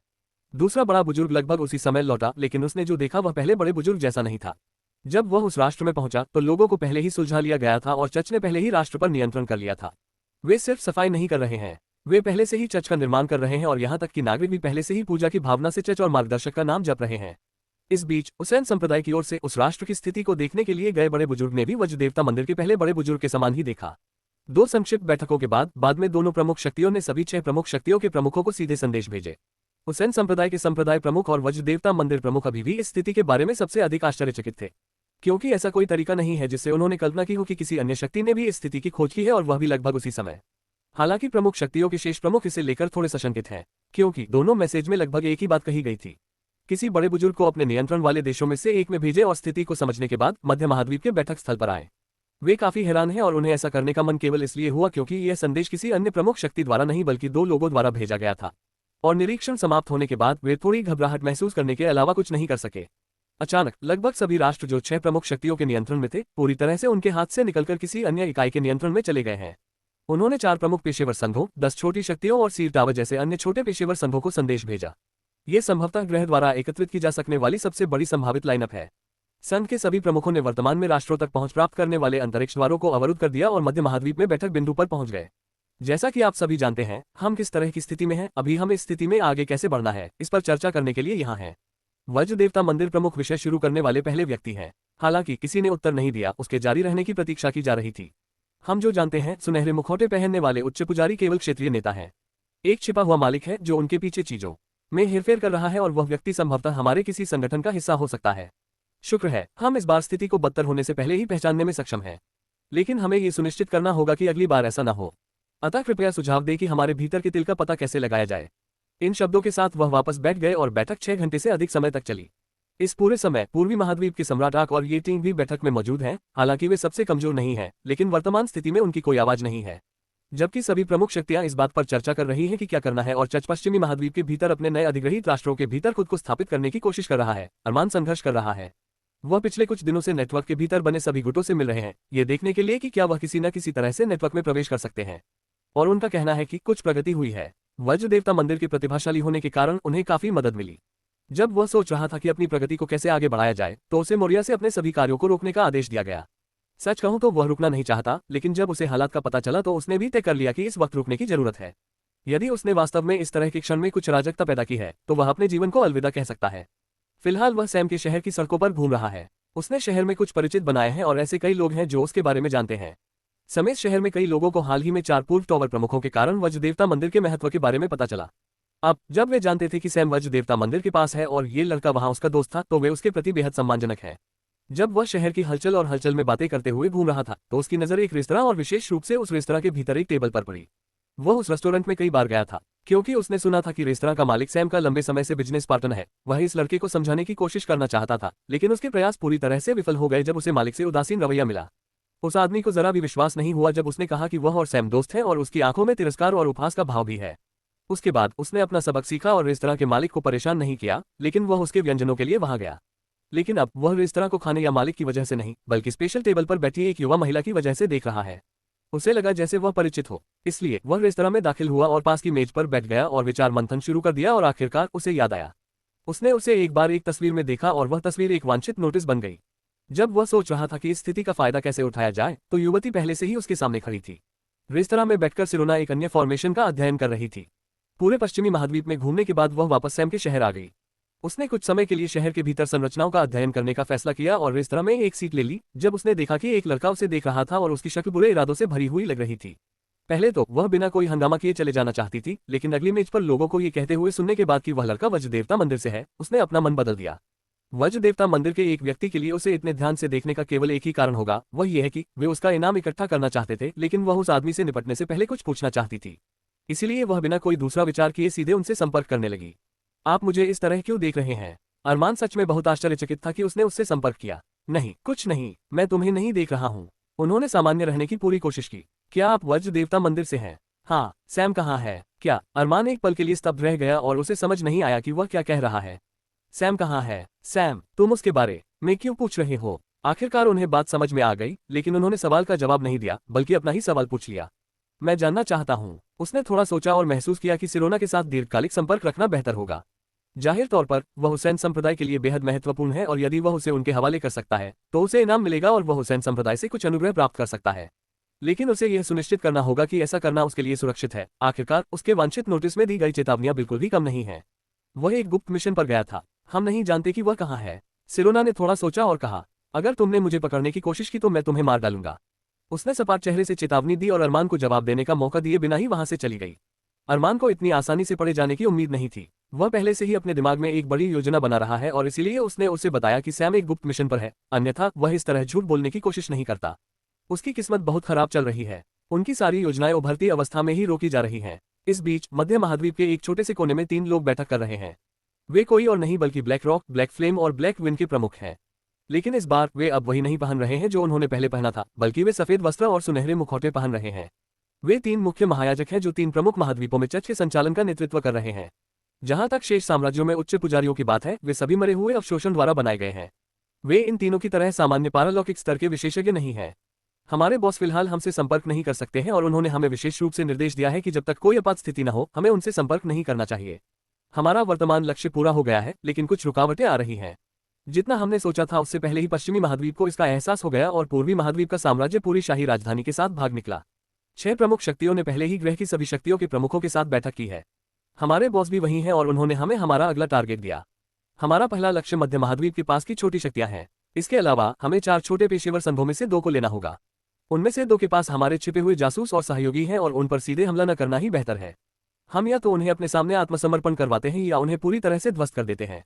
लेकिन हमें तुरंत कार्रवाई करनी होगी। सारा मामला 1 सप्ताह के अंदर खत्म हो जाना चाहिए। जब वह लक्ष्य हमारा हो जाएगा तब हम पश्चिमी महाद्वीप की ओर बढ़ेंगे। जहां तक 6 प्रमुख शक्तियों और प्रमुख पेशेवर संघों के साथ लड़ाई का सवाल है, हम इसे आखिरी बार लड़ने जा रहे हैं। यदि वे किसी अन्य युद्ध के मोर्चे पर हस्तक्षेप करते हैं, जो संभवतः अक्सर होता है, तो हमें लड़ाई को जितना संभव हो उतना खींचना होगा। आइए हम उन्हें व्यस्त रखें, चाहे उनका सामना कहीं भी हो। यदि हम उन्हें खत्म करने में सक्षम हैं, तो हम उनसे बहुत अच्छी तरह निपट सकते हैं। बॉस द्वारा की गई गणना से हम 3 और बाकी उच्च पुजारी अवशोषण से घात क्षेत्र बन सकते हैं और इसमें कम से कम 2 महीने लगेंगे। कोई और पुजारी न जोड़े और केवल वर्तमान संख्या बनाए रखें। सभी पुजारी प्री ट्रांसेंडेंट कल्टीवेटर बन सकते हैं, जो हमारे लिए वर्तमान ग्रह को उखाड़ फेंकने के लिए पर्याप्त है। कोई दुर्घटना नहीं होनी चाहिए। तुम दोनों वापस जाओ और छोटी शक्तियों पर आक्रमण करने के लिए तैयार हो जाओ। 4 छोटे व्यवसायों में से जो miners association, the seal tower, the space gate association और फॉर्चून टावर है, हमारा पहला लक्ष्य माइनर्स एसोसिएशन है। जाओ और अपनी सेनाएं इकट्ठा करो और आज रात तक हमला शुरू करो। बैठक अधिक समय तक नहीं चली और उनमें से केवल एक ही पूरे समय बोला, बाकियों ने अपनी आवाज उठाने और बोलने की जहमत भी नहीं उठाई। लेकिन उसका एक कारण है। जैसे ही वे आगे बढ़ रहे हैं, इस ग्रह पर सभी उच्च अधिकारियों के बीच प्रमुख बैठक अभी भी चल रही है। वे कई चीजों पर बहस कर रहे हैं, जैसे कि उन्हें पहले कहां कार्रवाई करनी चाहिए और कैसे कार्रवाई करनी चाहिए। मुख्य तर्क उस व्यक्ति की पहचान करने पर है जो दुश्मन का बॉस या सहयोगी है। उन्हें पूरा यकीन है कि इनमें से किसी एक शक्ति के ऊपरी स्तर का कोई व्यक्ति शत्रु का है। इस बात को लेकर सभी काफी आश्वस्त हैं, लेकिन तैयारी के तरीके से कोई भी संतुष्ट नहीं है। हम शांत होने के लिए 5 मिनट का ब्रेक लेंगे और एक बार फिर स्थिति के बारे में बात करेंगे। उनमें से एक ने प्रस्ताव रखा और वे छुट्टी पर चले गए। इस समय आक ने सील टावर के अधिकारियों की ओर चलना शुरू कर दिया। यदि वह अभी भी जीवित है तो उसे सैम से संपर्क करने का एक रास्ता खोजने की जरूरत है और किसी कारण से उसकी आंतरिक भावना उसे बता रही है कि वह वास्तव में है। आक सील टावर के अधिकारियों के माध्यम से सैम का स्थान ढूंढना चाहता था, लेकिन इससे पहले कि वह उन तक पहुंच पाता, ये टीम उसके पास आए और उसके कान में कुछ फुसफुसाए और दोनों चर्चा करने के लिए एक शांत कोने में चले गए। क्या तुम्हें यकीन है सैम और उसके दोस्त तुम्हारे साथ हैं? आक ने प्रत्याशा से पूछा। हाँ, फिलिप ने मुझसे इस बारे में आपसे बात करने के लिए कहा था। सैम घायल है और उसे ठीक होने में लगभग 2 महीने लगेंगे। वह अभी भी बेहोश है। बाकी 3 ठीक हैं और वे जल्द से जल्द पश्चिमी महाद्वीप के लिए रवाना होना चाहते हैं। वर्तमान में हम अपने द्वीप पर चले गए और वे वहां काफी सुरक्षित रह रहे हैं, लेकिन यह अभी भी खतरनाक है अगर आप उन्हें वहां रहने देते हैं, क्योंकि हुसैन संप्रदाय की नजर द्वीप पर है। हम नहीं जानते कि जानवर गुट के सिर पर कोई इनाम है या नहीं, लेकिन आप संप्रदाय पर भरोसा कर सकते हैं। मुझे पता है, लेकिन हम किस तरह की स्थिति पैदा कर सकते हैं? हम सीधे संप्रदाय के भीतर अंतरिक्ष द्वार तक नहीं पहुंच सकते हैं और हमारे लिए उनका उपयोग करने का एकमात्र तरीका संप्रदाय के मुख्य सदस्यों की मंजूरी है, अन्यथा हमारे लिए कोई रास्ता नहीं है। उन्हें यहाँ ले आओ। उन्होंने कुछ और चर्चा की और तिकड़ी और सैम को पश्चिमी महाद्वीप में भेजने के लिए कुछ विचारों के बारे में सोचने की कोशिश की, लेकिन कोई व्यवहारिक व्यवहार्यता नहीं है। हर चीज के लिए उन्हें हुसैन संप्रदाय के लोगों को दरकिनार करने का रास्ता खोजना होगा। वे अभी भी वज्र देवता मंदिर का प्रबंधन कर सकते हैं, क्योंकि सैम को अभी भी वज्र देवता मंदिर का एक हिस्सा माना जाता है, कम से कम नाम में। बैठक दोबारा शुरू होते ही वे अस्थायी रूप से अलग हो गए। इस ब्रेक में 6 प्रमुख शक्तियों के प्रमुख ही ऐसे हैं जो अपने पद से नहीं हिले। वे बस बातें करते रहे और बीच में गठन संघ प्रमुख उनके कहने पर उनके साथ शामिल हो गए। अब ऐसा लगता है कि उन्होंने तिल खोजने की स्थिति से निपटने का एक तरीका ढूंढ लिया है।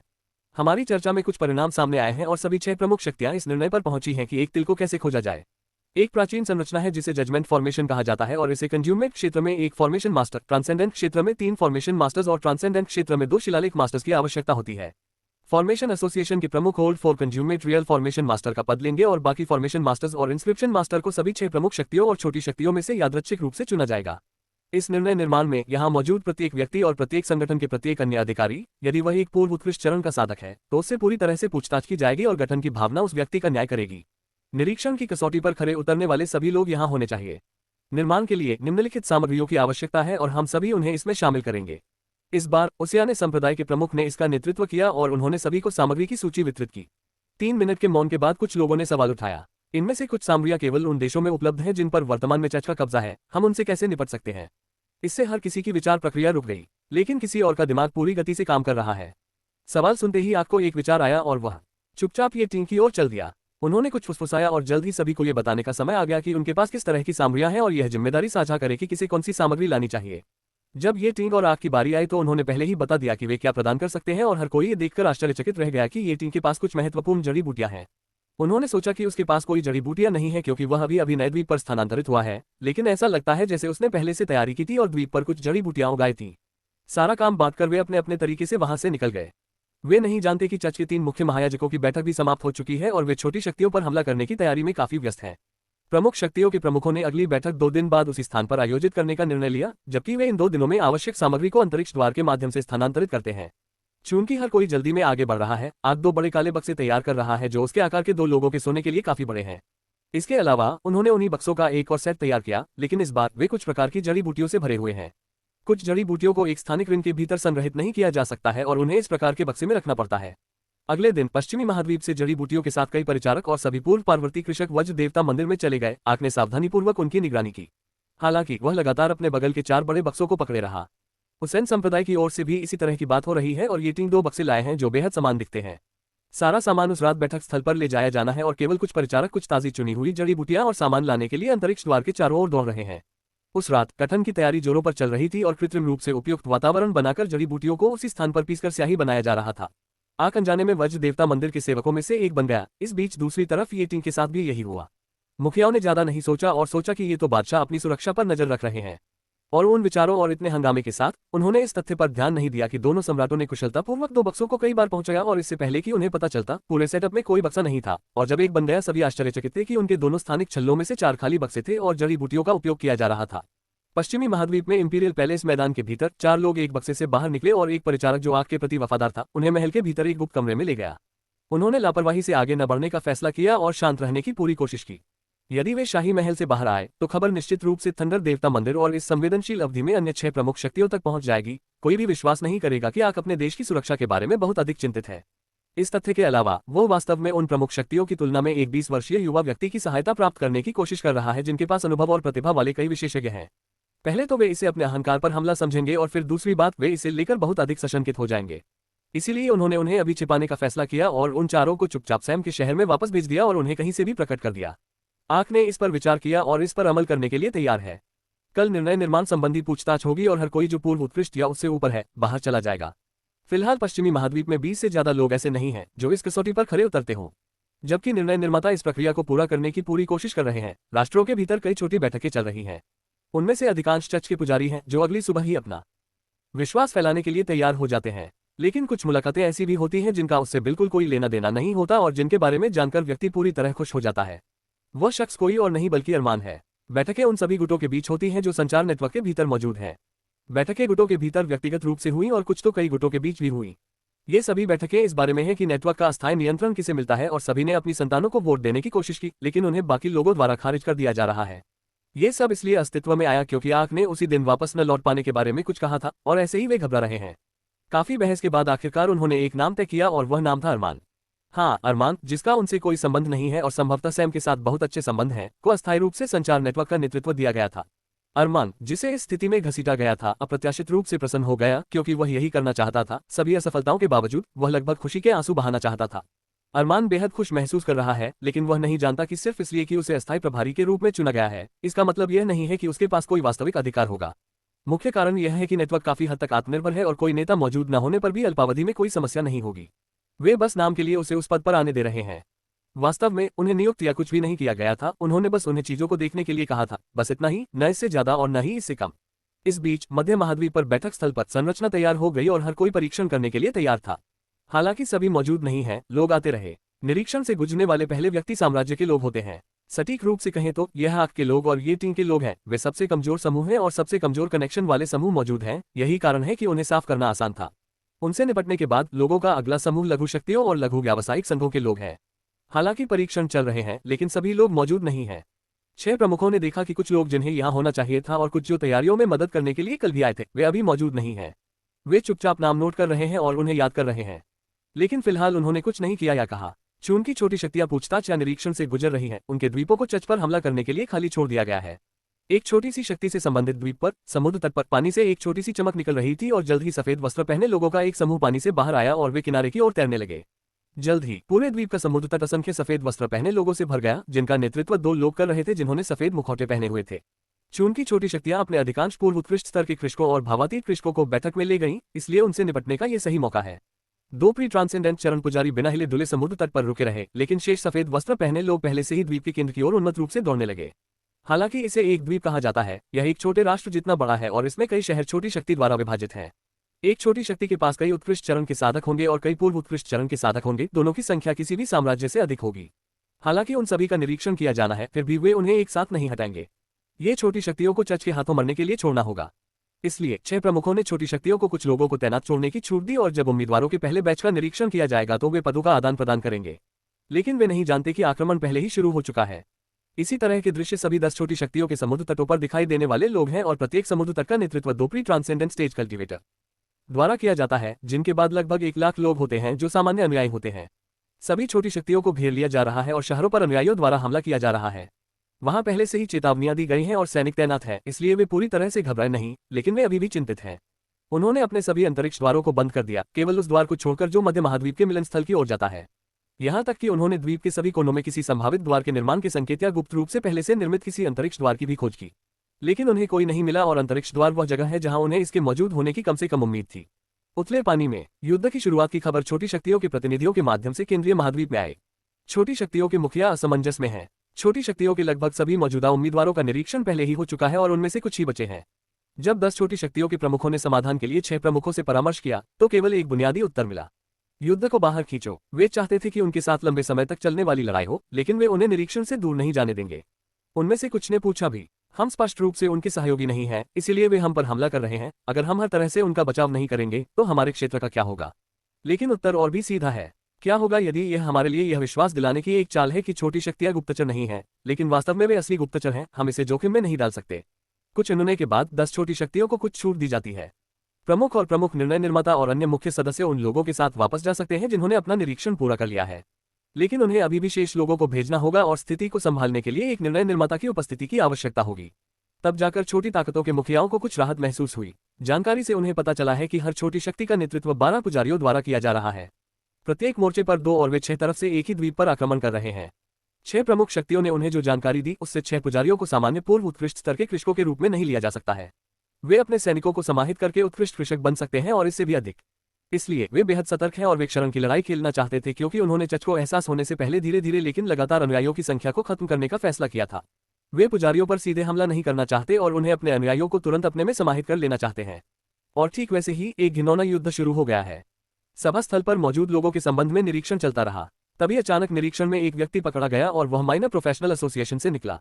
Space gate association lightning spear संप्रदाय के प्रमुख ने इस व्यक्ति की जांच को पूरी तरह से व्यक्तिगत रूप से अपने नियंत्रण में ले लिया ताकि वे अधिक से अधिक जानकारी प्राप्त कर सकें। चूंकि वह स्पेस गेट संगठन से है तो जानकारी उनके लिए भी मूल्यवान है।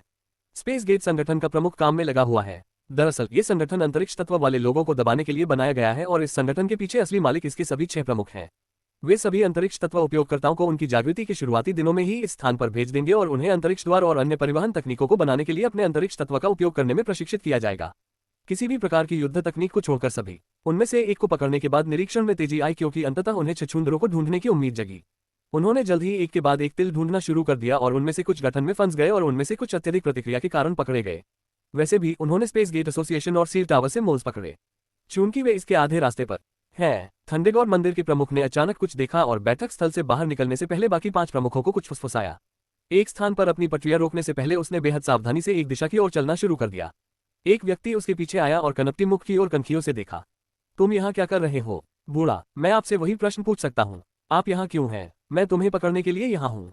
मुझे पकड़ो। किस लिए? मैंने कुछ भी गलत नहीं किया। मैं बस कुछ तलाश के लिए आया था। तुमने किसी को सूचित क्यों नहीं किया कि तुम स्काउटिंग के लिए आए हो? मैं एक संपूर्ण क्षेत्र विशेषज्ञ और प्रमुख पेशेवर संगठन का प्रभारी व्यक्ति भी हूँ, क्या आप भूल गए? मैं फार्मास्यूटिकल टावर का प्रमुख हूँ। मुझे आप लोगों से अनुमति लेने की आवश्यकता क्यों होगी? अनुमति, ये वास्तव में एक बड़ा शब्द है। वैसे भी जब से आप स्काउटिंग के लिए आए हैं तो वापस चलते हैं। चूंकि छोटी शक्तियों को छोड़कर अन्य सभी अंतरिक्ष द्वार अस्थायी रूप से सील कर दिए गए हैं, इसलिए पदों का आदान प्रदान करने वाले उनके शेष लोगों का निरीक्षण भी किया जाता है हो गया। अब केवल प्रमुख शक्तियां ही शेष हैं। जो लोग यहाँ मौजूद नहीं हैं उनसे निपटने से पहले आइए हम जाकर अपना निरीक्षण पूरा कर ले। हमें परीक्षण पूरा करना होगा और अंतरिक्ष द्वारों पर लगी सील को हटाना होगा, अन्यथा हमें अपने संगठनों के बारे में चिंता करते रहना होगा। बूढ़े ने जाने के बारे में कुछ नहीं बताया और न ही इसका कोई लक्षण दिखा, बल्कि उसने आश्चर्य से कुछ और ही पूछा। अंतरिक्ष द्वार सील कर दिए गए? उसने आश्चर्य से पूछा। वे क्यों नहीं होंगे? हमारे लोगों के समूह के भीतर कई संदिग्ध लोग हैं। इस विशाल समूह को संभवतः किसी ऐसे व्यक्ति द्वारा नियंत्रित नहीं किया जा सकता है जिसके पास घात क्षेत्र से कम शक्ति है। इसलिए हमारे लिए निरीक्षण स्पष्ट रूप से सख्त है। सभी लोगों में से हम सबसे अधिक संदिग्ध हैं। वैसे भी जब हमने सील लगाई थी तब आप वहां थे न? तुम्हें हैरानी क्यों हुई? मैं वास्तव में आश्चर्यचकित नहीं हूं। मैं इस बात से स्तब्ध हूं कि मैंने इस तरह के मूर्खतापूर्ण तथ्य को कैसे नजरअंदाज कर दिया। ऐसा लगता है कि मैं किनारे पर था और सुरक्षित होने की तलाश में आया था। चूंकि अंतरिक्ष द्वार सील कर दिए गए हैं, इसलिए परिसर में प्रवेश करने वाला कोई नहीं होना चाहिए। मैं इतना मूर्ख हूं कि इस बारे में भूल जाता हूं। दोनों ने एक दूसरे से नजरें मिलाई और बैठक क्षेत्र की ओर चलने लगे। अंतरिक्ष द्वार पर मुहर किसके पास है? बूढ़े ने मंदिर प्रमुख से पूछा। तुम क्यों पूछ रहे हो? टेम्पल हेड ने बिना कोई प्रतिक्रिया दिए उत्तर दिया। वह पलट गया और उसने इस बात का भी इंतजार नहीं किया कि ओल्ड वन उसे जवाब देगा या वही सवाल दोबारा पूछेगा। जब वे दोनों बैठक स्थल पर पहुंचे तो निर्णय निर्माताओं और छोटी शक्तियों और छोटे पेशेवर संघों के बाकी लोगों को पहले ही भेज दिया गया। उन्होंने उन लोगों की तलाश करने का भी आदेश दिया जो आज अनुपस्थित हैं और उन्हें वांछित सूची में डाल दिया गया है और उनकी तस्वीरें और विवरण पहले से ही पूरे ग्रह पर प्रचारित करने के लिए तैयार हैं। लेकिन इसका कोई फायदा नहीं है क्योंकि उन्हें यकीन है कि वे लोग चर्च के लिए काम कर रहे हैं। अब केवल 6 प्रमुख शक्तियों के निर्णय निर्माता और पेशेवर संघ ही निरीक्षण के लिए बचे हैं। माताहतों की भी जांच होती है। जैसे ही मंदिर के मुखिया और बूढ़े ने बैठक स्थल में प्रवेश किया, उन्होंने पूछा, अंतरिक्ष द्वार पर मुहर किसके पास है? सभी असमंजस में एक दूसरे की ओर देखने लगे। उन्हें मंदिर के मुखिया को बैठक कक्ष से बाहर जाते हुए देखना याद था, लेकिन उन्हें पुराने मुखिया को बाहर जाते हुए बिल्कुल भी याद नहीं था। दरअसल उस पल तक उन्हें इस बात का ध्यान ही नहीं आया कि वास्तव में पुराना वाला उस जगह से गायब है। उन्हें अचानक ऐसा लगा जैसे कुछ गड़बड़ है। मंदिर प्रमुख ने बाकी लोगों से नजरें मिलाई और उन सभी ने पुराने मंदिर की ओर देखा।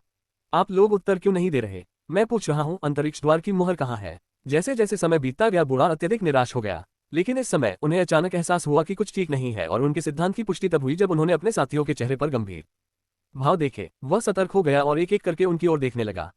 तुम सब मुझे ऐसे क्यों देख रहे हो? हमने अंतरिक्ष द्वारों को कभी सील नहीं किया। पुराना वाला ओल्ड टू इंस्क्रिप्शन एसोसिएशन के प्रमुख ने गंभीर स्वर में कहा। तुम्हारा इससे क्या मतलब है? उसने ऐसा कहा। वह रुका और थंडर देवता के मंदिर के मुखिया की ओर देखा और गुस्से में अपने दांत पीस लिए। तुम्हारी मुझे धोखा देने की हिम्मत कैसे हुई? वह झुंझला कर उस पर चिल्लाया। आपको धोखा देने का क्या मतलब है? आपको सवालों का जवाब देना चाहिए। जैसे ही हम बैठक में बैठे, मुझे पहले से ही लगा कि कुछ ठीक नहीं है। हम सभी सुबह से ही हर किसी से पूछताछ और मूल्यांकन करने में व्यस्त हैं, लेकिन मुझे लगा कि कुछ गड़बड़ है। हमारे कल के अनुमान के अनुसार हम संगठनों के प्रमुखों के हाथ में इतना काम नहीं होना चाहिए यदि इसे समान रूप से वितरित किया जाए। मैं लगातार गिनती कर रहा था और मुझे कभी नहीं लगा कि उपस्थित लोगों की संख्या में कुछ गड़बड़ है, लेकिन केवल उसी क्षण मुझे एहसास हुआ कि कुछ गंभीर रूप से गलत है। जितना अधिक मुझे लगा कि यह सामान्य है, उतना ही मैंने स्वयं का खंडन किया और जैसे ही मैं बैठक स्थल से बाहर निकला, मुझे एहसास हुआ कि जहां हम बैठे हैं वहां कुछ गड़बड़ है। आपने ये सुनिश्चित करने के लिए जानबूझकर कुछ तरकीबें अपनाई कि जब आप पीछे छुपकर पूरे निरीक्षण पर नजर रख रहे थे तो हम आपकी अनुपस्थिति पर ध्यान न दें। जब स्पेस गेट एसोसिएशन का व्यक्ति पकड़ा गया तो उसे लाइटनिंग स्पीयर संप्रदाय द्वारा ले जाया गया। सिर्फ वह पूरी तरह जांच में शामिल था और उसे आपकी उपस्थिति की कोई परवाह नहीं थी। यदि वह पकड़ा नहीं गया होता तो आप वापस आ गए होते, लेकिन वह पकड़ा गया था, इसलिए ऐसा लग रहा था कि आप इसके बारे में बहुत चिंतित थे और आपने अपनी आभा को ठीक से नहीं छिपाया था। सबसे पहले मैंने सोचा कि यह सिर्फ लाइटनिंग स्पर संप्रदाय का प्रमुख था, लेकिन वह पहले ही वापस आ गया है। इसीलिए मैं सभास्थल से बाहर आया और मुझे लगा जैसे कोई बादल छट गया हो। आप वास्तव में इससे बच निकलना चाहते थे और इसके लिए हम सभी को मूर्ख बनाने की आपकी हिम्मत कैसे हुई? वज्र देवता मंदिर प्रमुख ने एक सेकंड के लिए उसकी ओर देखा और कहा, मुझे ईमानदारी से बताएं कि आपने किस प्रकार की दवा का उपयोग किया। हम किसी विशेष स्थान और किसी विशेष अवधि में किसी विशेष व्यक्ति के बारे में कैसे भूल सकते हैं?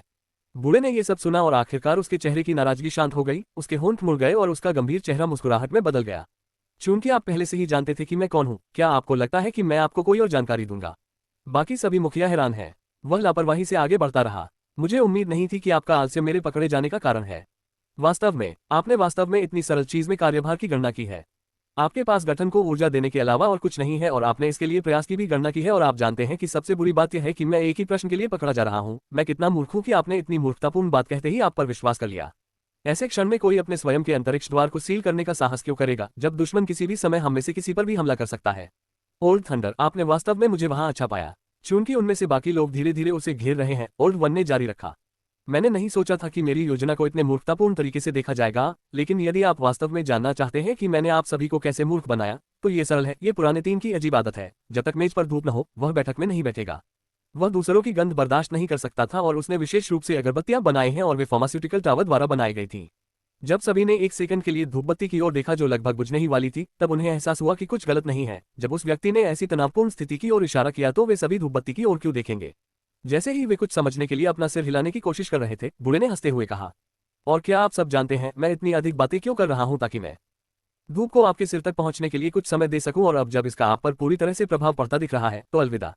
इसके साथ ही वह पूंछ घुमाकर भाग गया। बाकी पांचों को ऐसा महसूस हुआ जैसे वे अचंभे में हैं, उनके शरीर सहज महसूस नहीं कर रहे हैं और उन्हें ऐसा महसूस हो रहा है जैसे वे जमीन से चिपके हुए हैं।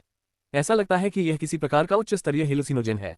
मुझे पता था कि यह लड़का जब छोटा था तो उसे ये चीजें बनाना पसंद था, लेकिन कभी नहीं सोचा था कि वह इनमें इतना अच्छा बन जाएगा। ओल्ड थरी, जो आर्टिसन एसोसिएशन के प्रमुख हैं, ने अपने शरीर को हिलाने की कोशिश करते हुए कड़वे संघर्ष के माध्यम से बात की। उन्होंने देखा कि वे अपनी आध्यात्मिक ऊर्जा का उपयोग केवल 2 मिनट के बाद ही कर सकते हैं। वास्तव में उन्हें एक स्थिति का आभास हो रहा है और वह यह है कि वे केवल मतिभ्रम के कारण ही आघात महसूस कर रहे हैं। लेकिन वे केवल आघात महसूस कर रहे हैं, केवल अंग काम नहीं कर रहे हैं। उनकी आध्यात्मिक ऊर्जा और बाकी सब कुछ अच्छा है। जल्द ही इस केंद्रीय महाद्वीप के एक केंद्रित स्थान में आभा भड़क उठी और बाकी लोग जो अभी भी बैठक स्थल के बाहर निरीक्षण की प्रतीक्षा कर रहे हैं, थोड़ा असहज महसूस कर रहे हैं। अगले 2 मिनट बाद वे मुक्त हो जाते हैं। जब उन्होंने सोचा कि वे उस योजना में कैसे फंस गए तो उन्हें बेहद बेवकूफ़ी महसूस हुई। सबसे महत्वपूर्ण बात यह है कि वे नहीं जानते कि वह दवा कैसे काम करती है और यदि वे दोबारा उसमें फंस जाते हैं तो क्या वे खुद को नियंत्रित कर सकते हैं। पुराने 2 और पुराने 3 ने जगह छोड़ दी और पुराने वाले के रास्ते में पीछा किया और ये देखने की कोशिश कर रहे थे कि क्या वे अभी भी उसे पकड़ सकते हैं। लेकिन जब वे फार्मास्यूटिकल एसोसिएशन के स्पेस गेट पर पहुंचे तो स्पेस गेट को दूसरी तरफ से सील कर दिया गया और वे बेहद निराश होकर वापस आ गए। इस बीच उन्होंने बाकी का निरीक्षण पूरा कर लिया और युद्ध की तैयारी करने का फैसला किया। चूंकि वे अपने आम दुश्मन और अपने संभावित सहयोगियों को जानते हैं जो स्पेस गेट एसोसिएशन और सील टॉवर में मौजूद हैं, वे अंततः कुछ गंभीर कार्रवाई करने के लिए तैयार हैं। पहला काम उन्होंने ये किया कि जो लोग स्पष्ट हैं उन्हें उनके पदों पर वापस भेज दिया और फिर प्रमुख फॉर्मेशन एसोसिएशन में चले गए। मुख्यालय, जो मध्य महाद्वीप के किनारे पर स्थित था, फार्मास्यूटिकल टावर के सबसे नजदीक है और जब तक वे वहां पहुंचे उन्होंने देखा कि पूरा टावर मलबे में तब्दील था और कई शव थे। जब उन्होंने अवशेषों की जांच की तो उन्होंने देखा कि टावर के लगभग सभी सदस्य या तो मर चुके हैं या घायल हैं और वहां सामग्री का कोई भंडार नहीं है जो मौजूद होना चाहिए। बगीचे को पूरी तरह से साफ कर दिया गया था और ऐसा लग रहा था जैसे ओल्ड गार्डन आते ही उसे लूटकर चला गया हो। अब जब वे नहीं जानते कि उनका दुश्मन कहां छिपा है तो उनके पास उससे सीधे निपटने का कोई रास्ता नहीं है। युद्ध ही एकमात्र विकल्प है।